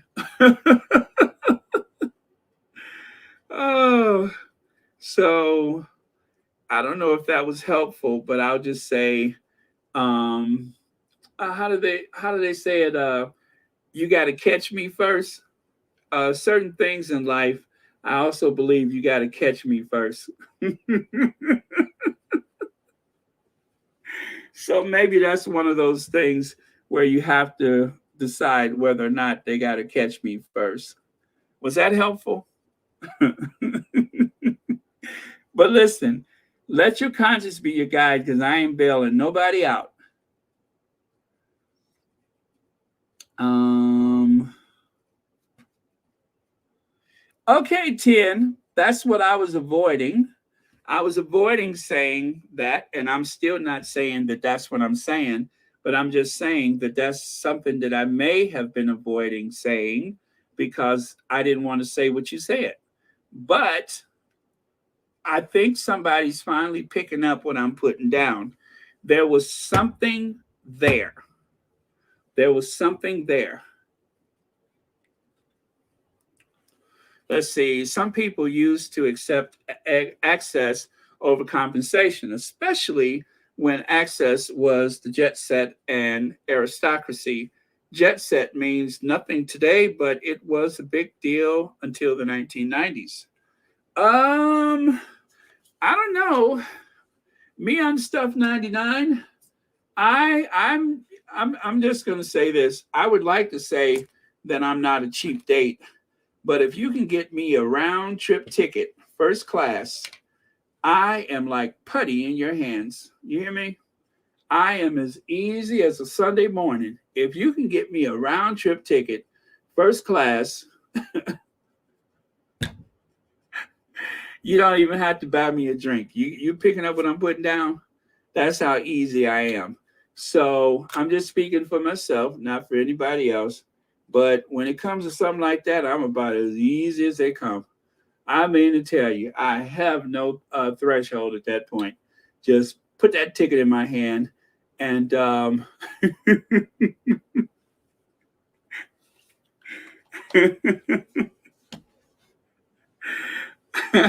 then you'll find the real Baron. All right, all right. That's everything you never wanted to know and probably shouldn't ask. But thank you for your comment. Let's see. Judy says people do not realize that you have to know every part of your business. You learn every detail. That way, people can't have power over you. Let them need you, not the other way around. Exactly. Exactly. So, guys, I say this all the time. You should never be more angry than the person that has been affected. Now, yes, Anna Wintour and I share a birthday, and so does Charles Bronson and Governor Dukakis and a few other people. Um, and that's not why I sometimes defend her, but I have to say that it's easy to limit things to somebody who's taken advantage of another person, but we don't know how many times that she may have protected him. Okay? He got something out of that relationship. It went on too long for it to have just been this one sided situation. But we don't know how many times that she may have protected him. I have worked for people that I didn't particularly care about, but because of their work ethic, I had so much respect for them. And as far as both of them were concerned, what they had in common was the magazine came first, the fashion came first. And, this was a grown man who had the ability to stay or go. And to stay in that situation, I do believe that he loved the work and that he wasn't so concerned about the other things. But then at one point, let's imagine this happened. At some point he woke up. He's what, 60 something, 70 years old, whatever he was. He woke up one day and realize, I don't have the deed to this house. I don't have anything to leave to anybody except for these trinkets. I don't even have enough money to bury myself. I don't have those things. And there's a lot of people who will work a long time and wake up one day and realize that they're not financially set and get resentful with for their situation or about their situation. But like I said, when you don't buy your own car, you don't buy your own house, you can't even buy your grandmother's house without asking somebody else to do that for you, there is something that happened. Now, IRS, maybe, but something happened. And is it fair to blame other people involved just because it looks like a black and white issue or because it looked like a power issue where the boss was taking advantage? With that much talent and credentials, you could have been anywhere in this world. He could have gone any place and anybody would have been glad to hire him. So why did he stay? Was it for the love of fashion? Was it for the love of Anna Wintour? Was it for the comfort of not changing anything? Why would you stay? I'm just saying. I'm just saying. There's a lot of things that I could have done differently. And if I was that person, I would blame other people for it, but I don't. I have myself to hold accountable. Because at any given time, if I wasn't comfortable in a situation, I could just leave.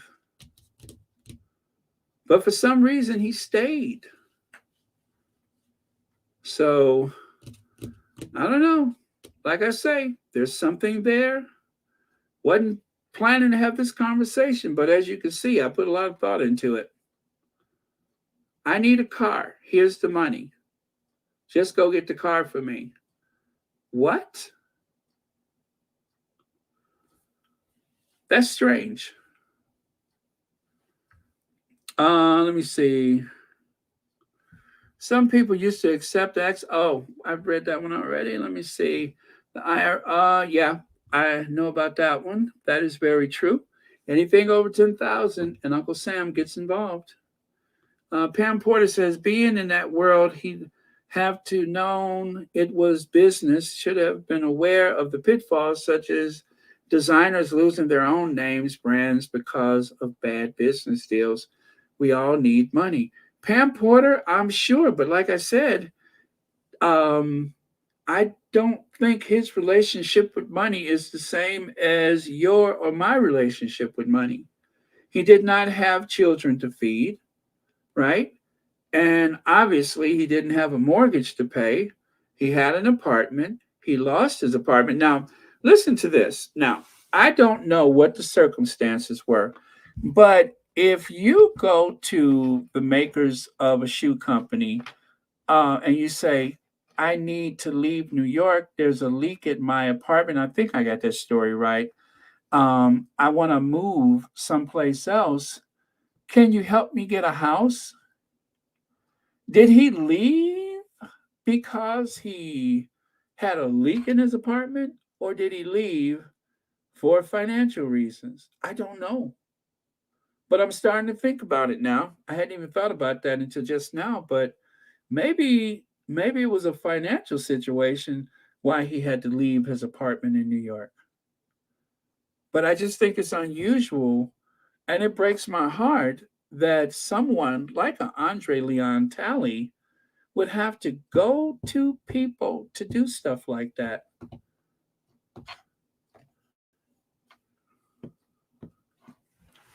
I find that unusual. Let me know if I'm wrong to say that, or if you think I'm missing something, but I just find it awfully strange. Oh, I'm sorry. Let me see. I can count only a few people who came out of the 70s fashion scene successful. Yeah, that's true, Lorna Williams. I saw I watched a few of those documentaries about the fashion industry, and especially the big fashion show that they had at Versailles. Did you ever see that one? Oh my goodness, that was amazing. But yeah, it's an industry that had very few black people in it at all.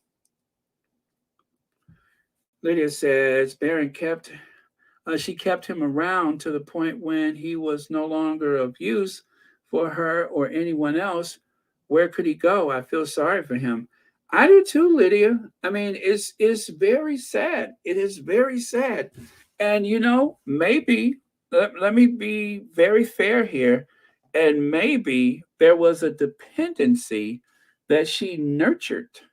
You know what I'm saying? Instead of actually trying to help him, maybe that there was a kind of dependency that was created. Okay, I'm just saying maybe. I'm not saying there was, but maybe there was some type of dependency that was cultivated. Um, but I think it's bigger than just one person. I think it's been a few people in the industry that saw this vulnerable person and took advantage of that vulnerability. But yeah, I mean, listen, he had a good life, right? And my mantra, it's really up to that person to sort these things out. Especially, we're talking about an adult man with a very good education. And whatever happened, I think he enjoyed his life. I think he enjoyed the spaces that he was in. He seemed to be very positive. Um, I don't think he was a victim. I think he just got out of it what he wanted, and maybe even all that he put into it was all that he expected to get back, was just to have that access. Um, but seeing his possessions for sale like this, and knowing that he spent his last days trying to figure out whether or not he could maintain ownership of this house, that is heartbreaking. That is heartbreaking. That is absolutely heartbreaking. That there was no friend who could have had a conversation with him, no advisor to say, seek out professional to help manage the finances. Yeah, Pam Porter. Um, you know, you guys, I'm taking too much responsibility by saying what I recall. And who knows if my recall is good where that's concerned. But if you guys would like to revisit this, I'll go and study up a few things if you guys want to, if you even want to have this conversation again. But like I said, it fascinated me, and that's why I had so much to say about it, because it just left me with a lot of questions. It left me with a lot of questions. It left me feeling a bit sad for him. Um, and that's it. I feel a certain sadness. I feel aching and a bit of mourning for him. But I just want to know, how did he get in that situation? When you listen to him talk, when you hear this big life that he's had, when you know of the people he's been in the room with, how could you have been in the room with this person and that person? I mean, never mind Anna. Forget about Anna. All the other people that you've had personal friendships with away from Condé Nast, away from Vogue magazine. All of those people, how did you come up short? How did he come up short? Let me see. Well, Baron, I work hard all my life and still working like a dog. I won't be leaving nobody nothing. Let me tell you something. When I went and got insurance some years ago, I can't even believe how long I had this policy. And I was trying to get the cheapest policy possible. And she told me, she said, "Look, we can't go." I said, "Let me tell you something. I'm not trying to make anybody rich. I ain't trying to make anybody rich. Okay. Just get enough to put me away and I'm good." But I ended up having to get something more than what I wanted. But okay, whatever. Uh, oh man. But thank you for your comment. Anastasia Isabella says, "I feel sorry for him too, but he should have started from scratch." Lydia, the question is why he didn't do that. You guys, let's not lose sight of what I said a long time ago. There was a diagnosis there.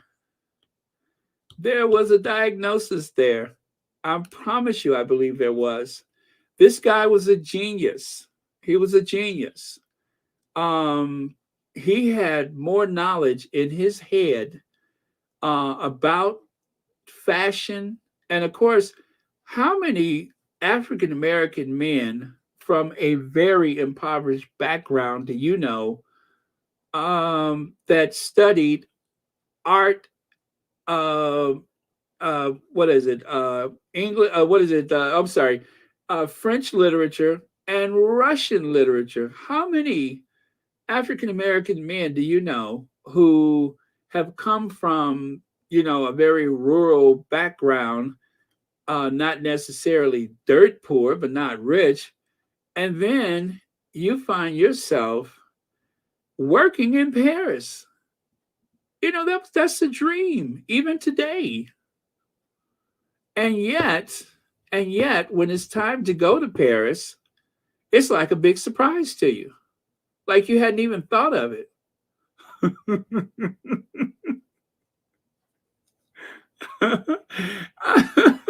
I shouldn't laugh, but I promise you, when I was reading that, I was just like, huh? Could you imagine me talking about England all that time, um, and had never gone there? I'm watching BBC. I'm watching all of the movies, Brideshead Revisited. Could you imagine if I went through all of that and just waited for somebody to say, "Do you want to go and work in London?" And then I'm surprised that I'm going. I'm just like, that was so strange to me. And I know it sounds like I'm being a bit judgmental and critical, but I'm seriously fascinated. I am fascinated. How is that a surprise to you that you're going to Paris? You are fluent, you're teaching it, and yet, until somebody else told you, you were not going to get on that plane.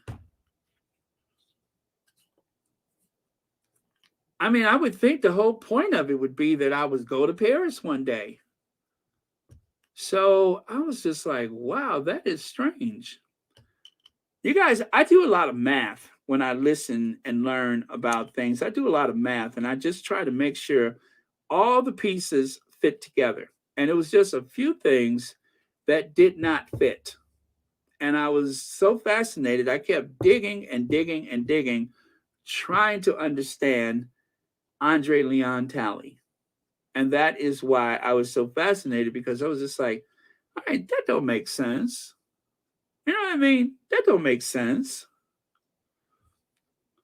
So let's see. But Baron, Harry stayed a long time in the firm. He left only when the time was right for him. I don't know if Andre Leon Talley ever perceived there was a right time.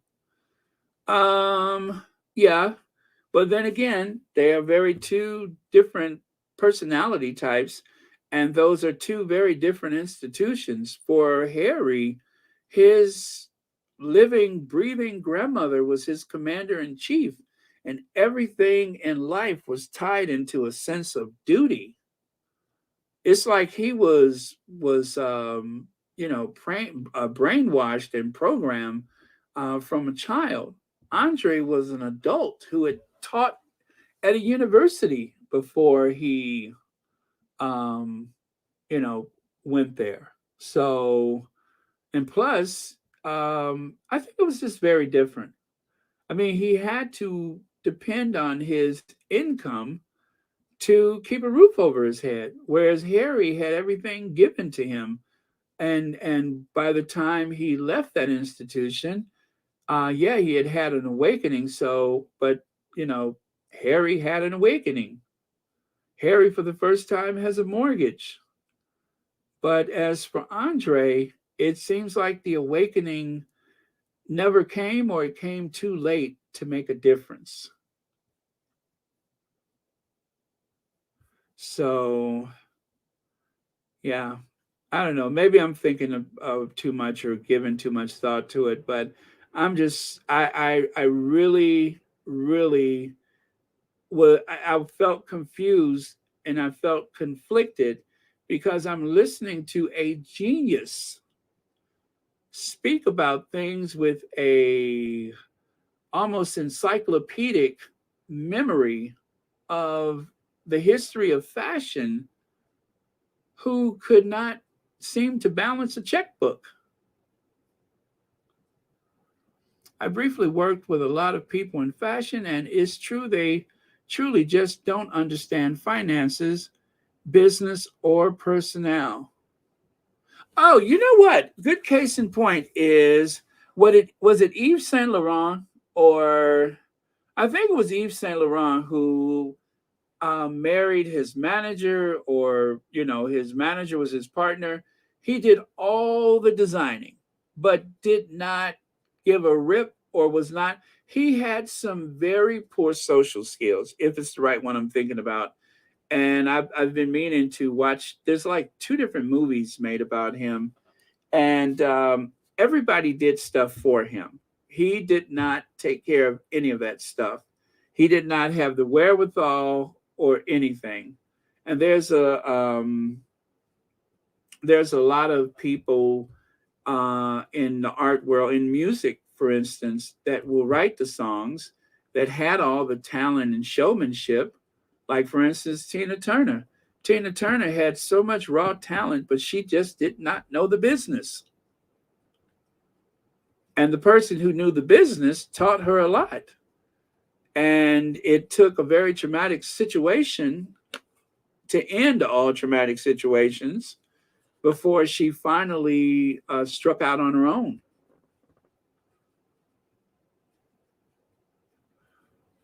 Let me see here. Okay, okay, that's not what I'm saying, but what I'm thinking. That's not what I'm saying, but definitely what I'm thinking. That is truly something that I'm thinking. Let me see here. Uh,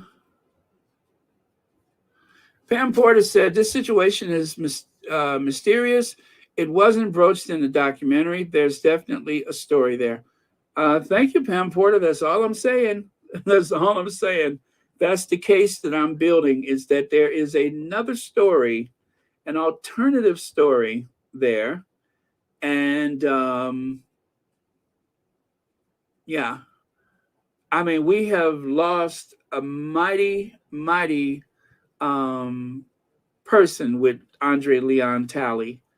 But I'm just, for my own sake of curiosity, I'm just wondering, how did things go in that direction?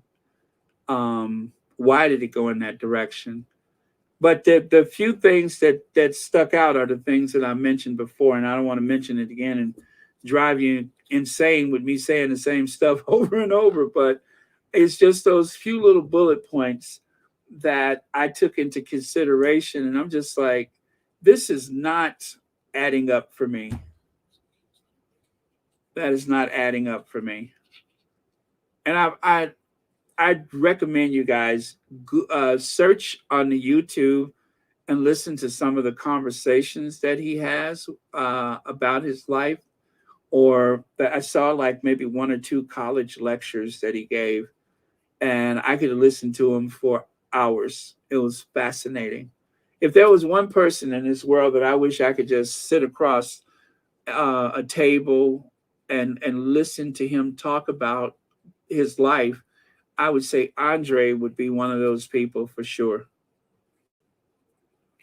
I mean, he's a good talker, number one, and then of course the other part is that he's had such a big life.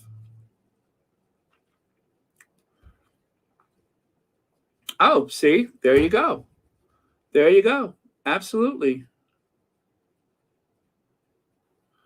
Sonia H says, I forgot he had a college degree.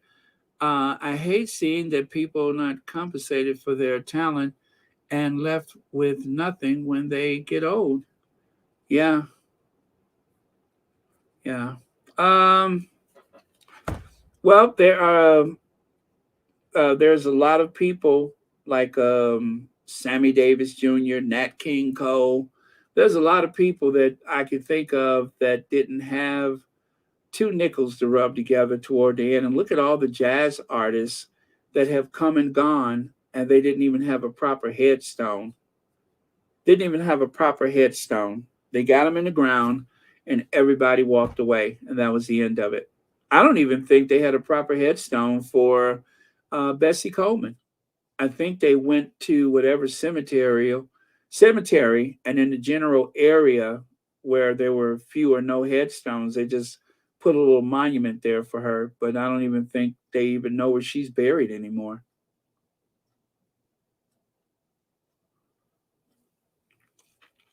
Yeah. And what's her name? Rosa Parks. Didn't the guy that owned the pizzeria bail out Rosa Parks at the end? He found out that she had um, been assaulted in her home, and he got a property for her, found an apartment for her.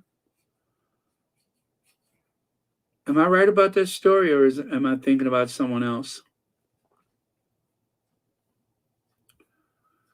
Let me see. Okay, Joanne Baker says that's why I don't have a problem with when black artists like Beyonce, Riri, etc., make the money that they do. Good for them. Yeah, um, I know there's a lot of people that don't like, say, a Jesse Jackson or Al Sharpton, and they always look at them like they're big opportunists. But I tell you what, when I look at a Dick Cheney and all those people like Donald Rumsfeld and I mean I I could be here all night naming people, but when I look at how some of those people got their money for a war that was unnecessary, could I possibly find a criticism for any black man or woman who managed to get ahead in life? That's a high bar for me. I don't have a criticism for that.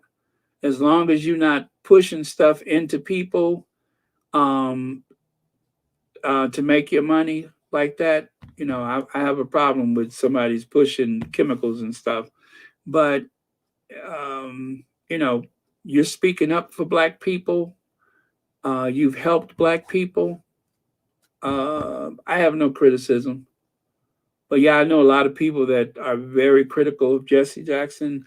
Oh, he used to extort the companies and he would get his kids on the board of directors. So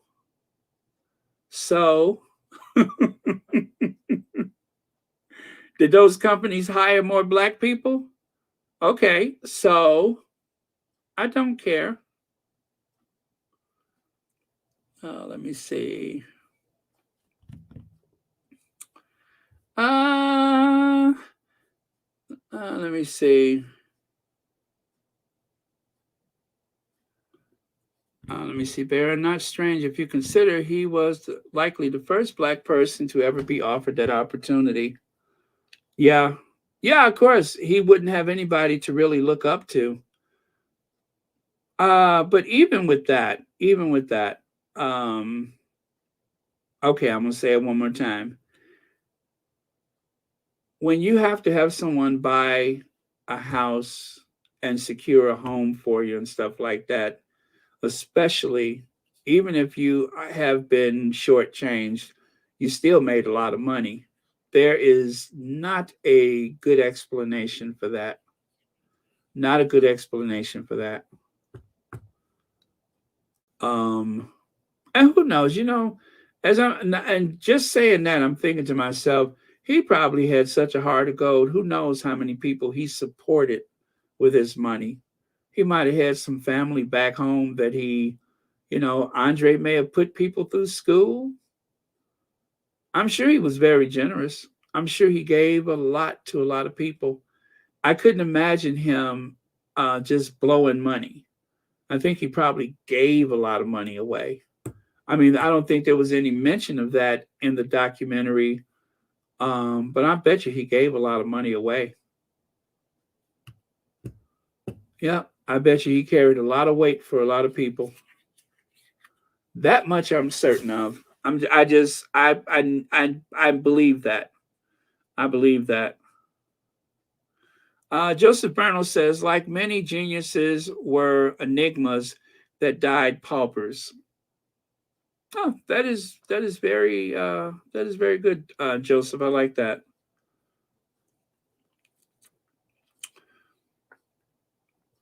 Uh,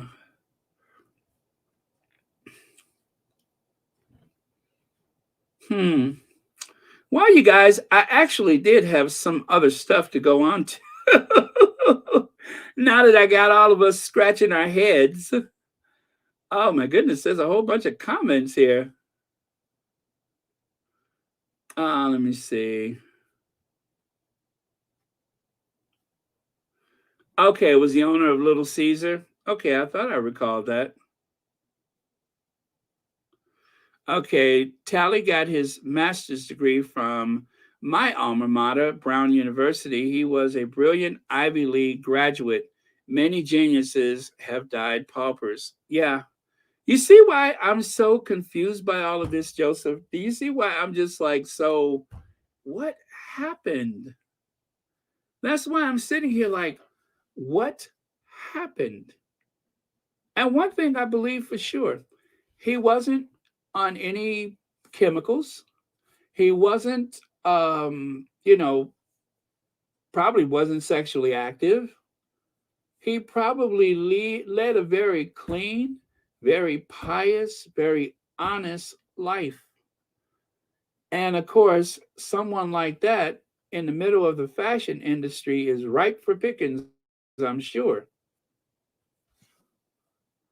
Eva Marga says perhaps Andre was on the spectrum, autism spectrum disorder, high functioning autism.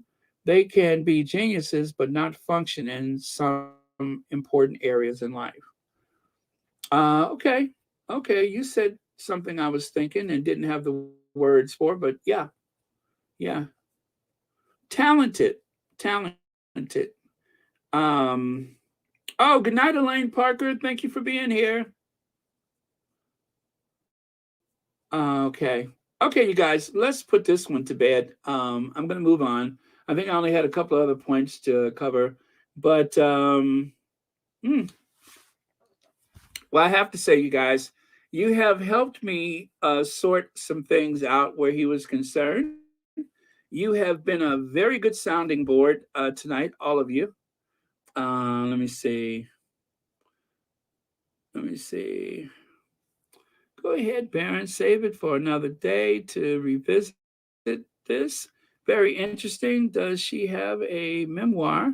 Maybe we could do a book club on this. Uh, do you mean Andre? Right. Andre had a book called Beyond the Chiffon Trenches, right? Beyond the Chiffon Trenches. So, yeah, maybe I'll get the book.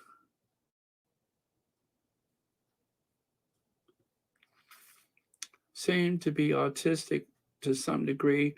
He would have needed someone to look after his finances. Yeah, yeah.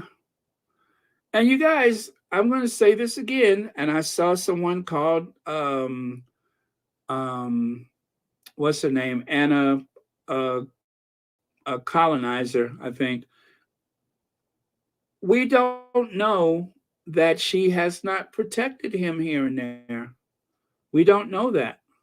She's not the person that's going to tell us the nature of their relationship.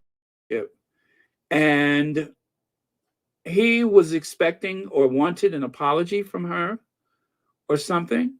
Um or something. And I do believe that that relationship probably became strained at some point, right? Um, and that's all I can say about that. I believe the relationship became strained at some point. But I tell you, I had a friend that used to, oh man, that was such a victim in his relationship, right? And then when I saw him with his partner and I saw the way they interacted with one another, that was a day that I learned a very, very good lesson that I carry with me today. And it's a lesson that's almost as old as time. There's always another side to the story. And I you know, I think based on everything that I just said, that there's a good chance that there were a lot of people in Andre's life that he was dependent upon for protection for the things that he could not, would not, or was unable to deal with. And if it was finances, if it was handling your business or something like that, then that's what it was. And to ask another person to be those things for you, sometimes is asking a lot. Sometimes is asking a whole lot. And it also is a relationship that is based upon a great deal of trust. And everybody reaches their limit when it comes to those things. So that is my spin on that. Let me see. His niece and nephews paid for his burial. As a serviceman, he was buried at a veteran cemetery. Was he in the service? I don't recall that. I don't recall him going to the military. Huh. I don't recall that. Okay, just the chiffon trenches. He's wearing a red cape and a straw hat on the cover. Okay, yeah, I could just about see that cover photo in my mind's eye. Okay.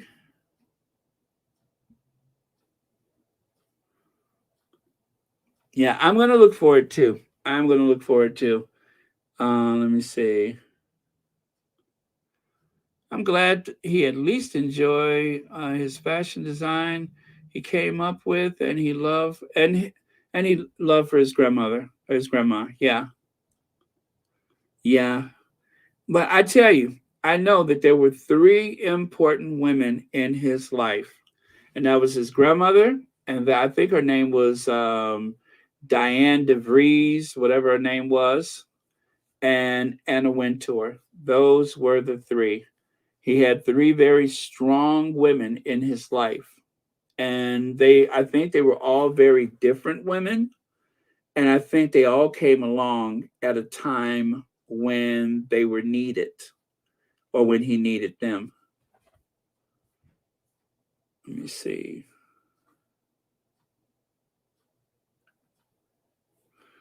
Huh. Well, I saw that guy on television. I'm not sure what to think about that one. I mean, it seems so far fetched, but then again, what if it's true? They are cold enough to just walk away like that. Good night, Gladys Gold. All right, so I will take that off the screen. Oh, well, you know what? I can share this. This is just, that from last night. And then this is Rihanna wearing his coat when she was elevated on that platform. What a great shot. Let me see. Andre's grandma was his hero. He says, never mind her menial job. He was impeccably dressed for church, and that got him fat. Let me see. Oh yeah, she was impeccably dressed for church, and that got him fascinated with fashion. Yeah, I think the story is that she did not have a lot of money, but she had some nice pieces. She always believed in spending for quality pieces. So I do think that that's where she splurged. And I love the fact that he said that she gave him a studio, that he had a room in the house where he could decorate everything to his taste. And that was a room where he could go and create. Now, for his mother, and I don't mean this, his grandmother, for his grandmother, and I'm saying this with much respect, being a very simple woman, to have had enough wisdom to give him the space he needed, that just goes to show you that when it comes to intelligence, it doesn't always come out of a book. It does not always come out of a book. There aren't enough people in this world who would have given him, especially back in those days, would have given him the space he needed to develop his talent.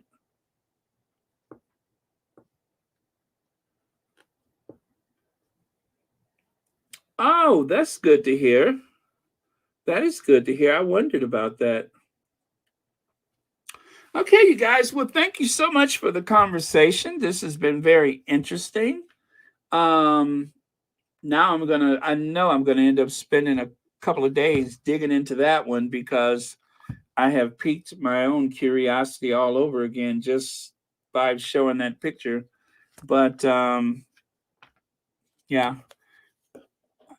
let it suffice to say there is room enough for all of us in this world. That's the important thing that we should remember, is that there is room for all of us in this world. And whether we get there sooner or later, we're all in this boat together. Oh, thank you, Kids Indoor. I have to thank you all for being here to give me a chance to talk about this.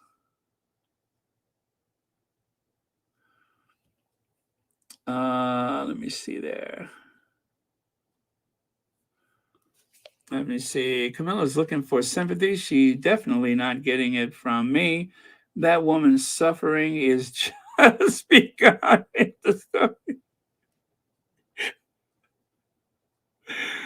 Oh man. Well, thank you, Alicia. I I appreciate you looking at the brighter side of things. Um, thank you very much. I wasn't sure how I felt, but I think you've said everything that I was thinking.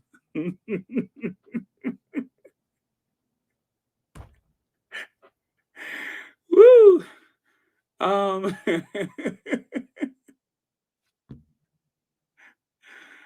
oh man.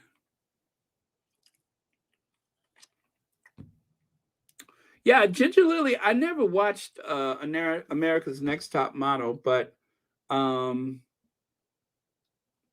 I'm glad you said that. It's good to know that he gave constructive criticism.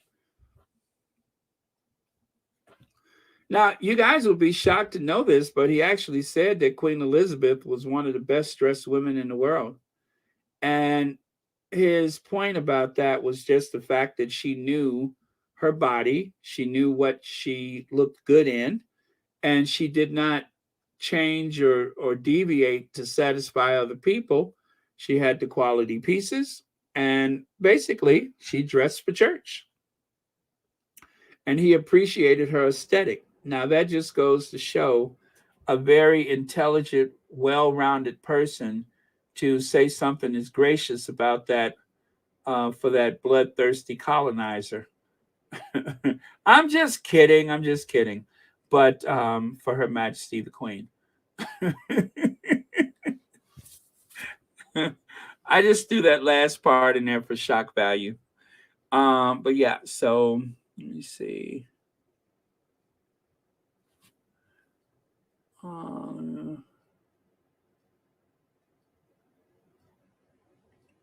Well, maybe all the shower I give these rich old white people, maybe they will sell me their old car. I mean, their car don't have.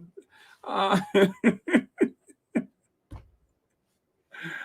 as if. Let me see. Uh, is it Tanja Marshall? Yeah. Yeah. It probably he just did not did not um did not understand people's intentions the way other people would read them, and it's just some people in this world that's the way they function. They're not good at reading other people's intentions. uh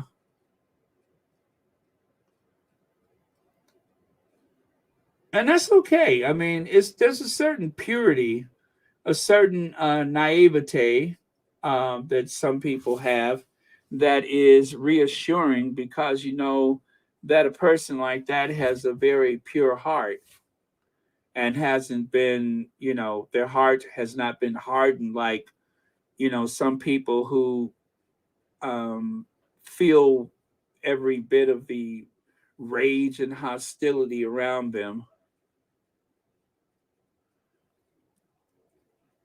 Okay. Okay. All right, you guys. Thank you so much. I promise you this ain't gonna be a 3.5 hour thing, because I've had two of those within the past week. But I have very much enjoyed this conversation, and we'll have to do this again one day. Let me see if I can get a hold of that book, and if I do, I'll post it on the community tab to let you know that we'll revisit this conversation. But fascinating man, Andre Leon Talley, and um, wow, the places he's been and the things that he's seen in his lifetime, and all of that is something to admire and appreciate. Good night, Gwendolyn Daniels, and good night, everyone. Let me see.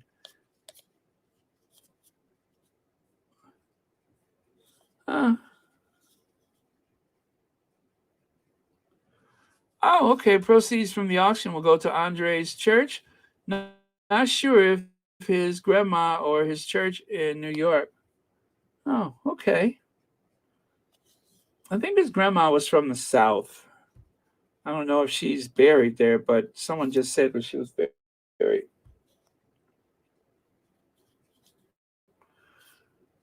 Okay.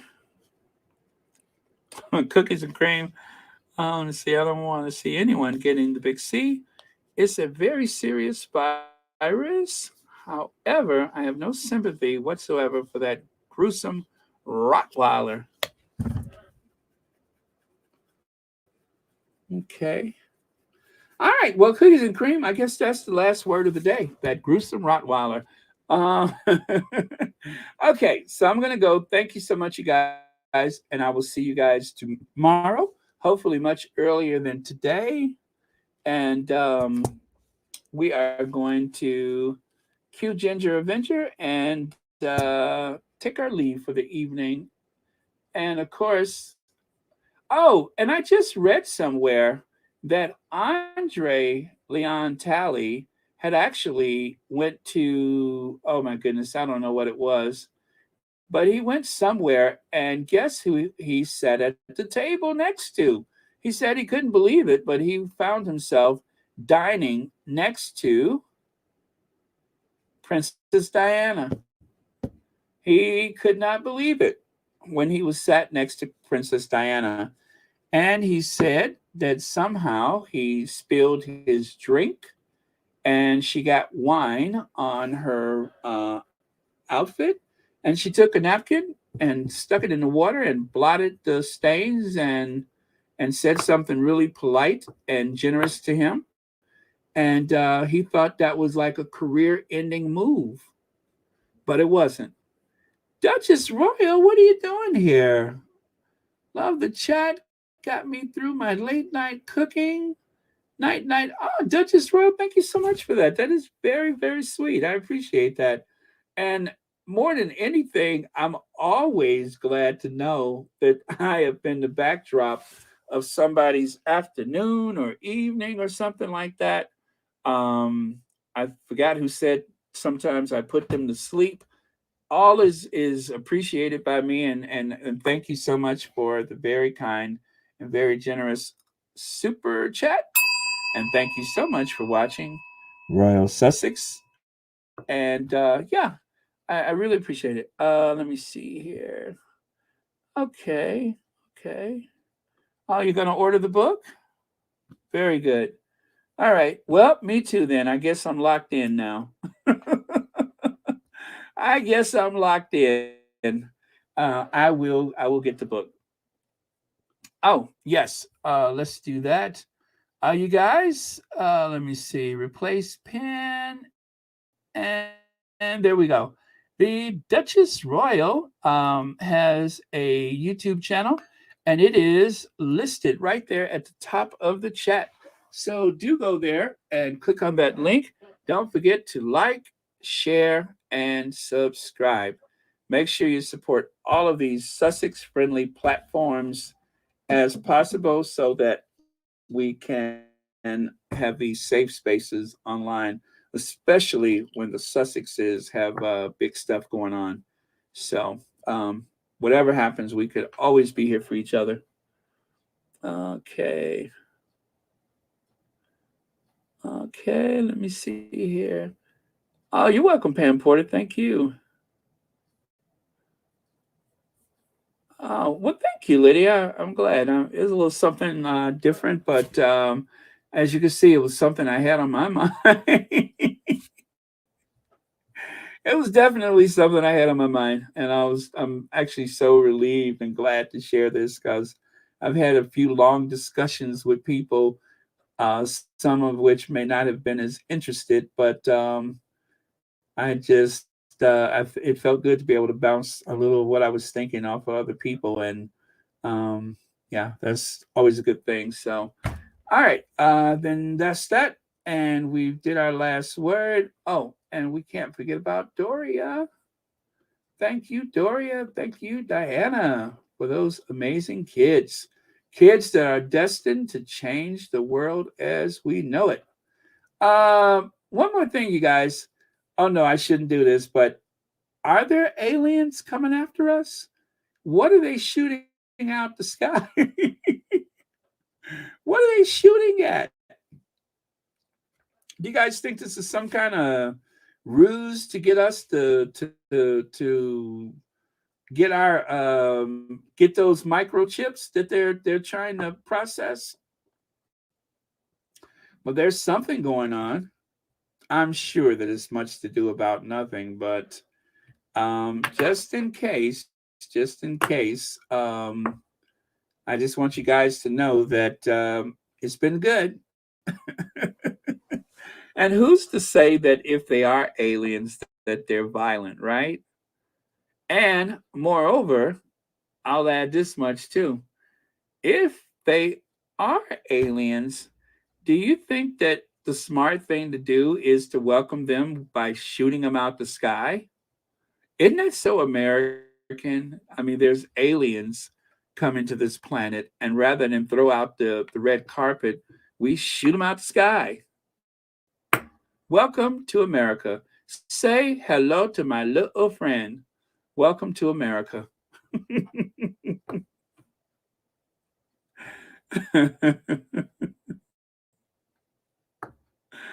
Oh, man.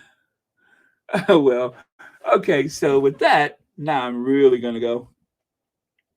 Yes, Mary H., another mystery, another riddle to solve. Yeah. I like conspiracy theories, though. I really do. I like to try to sort things out. I don't always necessarily believe them, but they are so much fun for me. I love a good conspiracy theory. I love to do the detective work.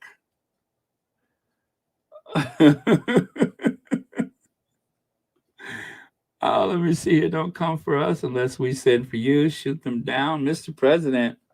Or, or if you really want to sort things out, let me tell them about my trip to Europe. Huh? That'll teach them. either that will uh, Either that will ruin their intentions, or it'll make them take over everything on Earth except for Europe. One or the other. But yeah, if you really want to deal with somebody, let me start talking about Europe. If that doesn't settle things, I don't know what would.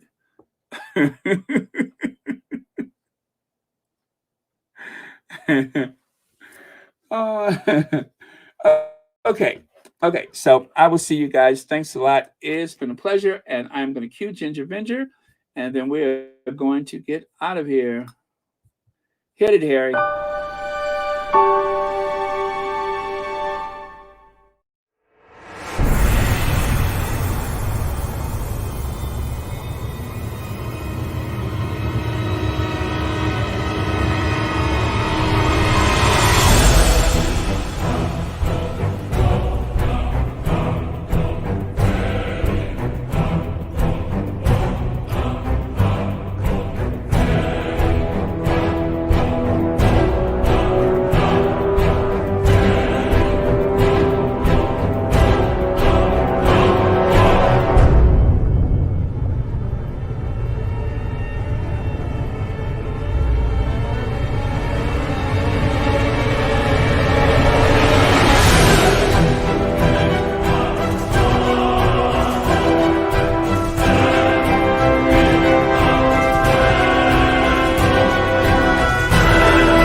The food truck, you went there. The food truck, that would take care of them, though. Yeah, if they had any hostile intentions, all I would have to do is send them the link to that food truck video. Number one, they probably wouldn't finish it. So, whatever dastardly things they had planned, they would probably forget and just hightail it out of here as soon as possible. in their in their alien language, they'll say, "Nope, nope." The food truck video. You know what? Just for that, I am going to make a reboot. That's what I'm going to do. I'm going to make a reboot of the food truck video so I'll have something to complain about well into the fall. That's what I'll do. Okay, love you guys. Good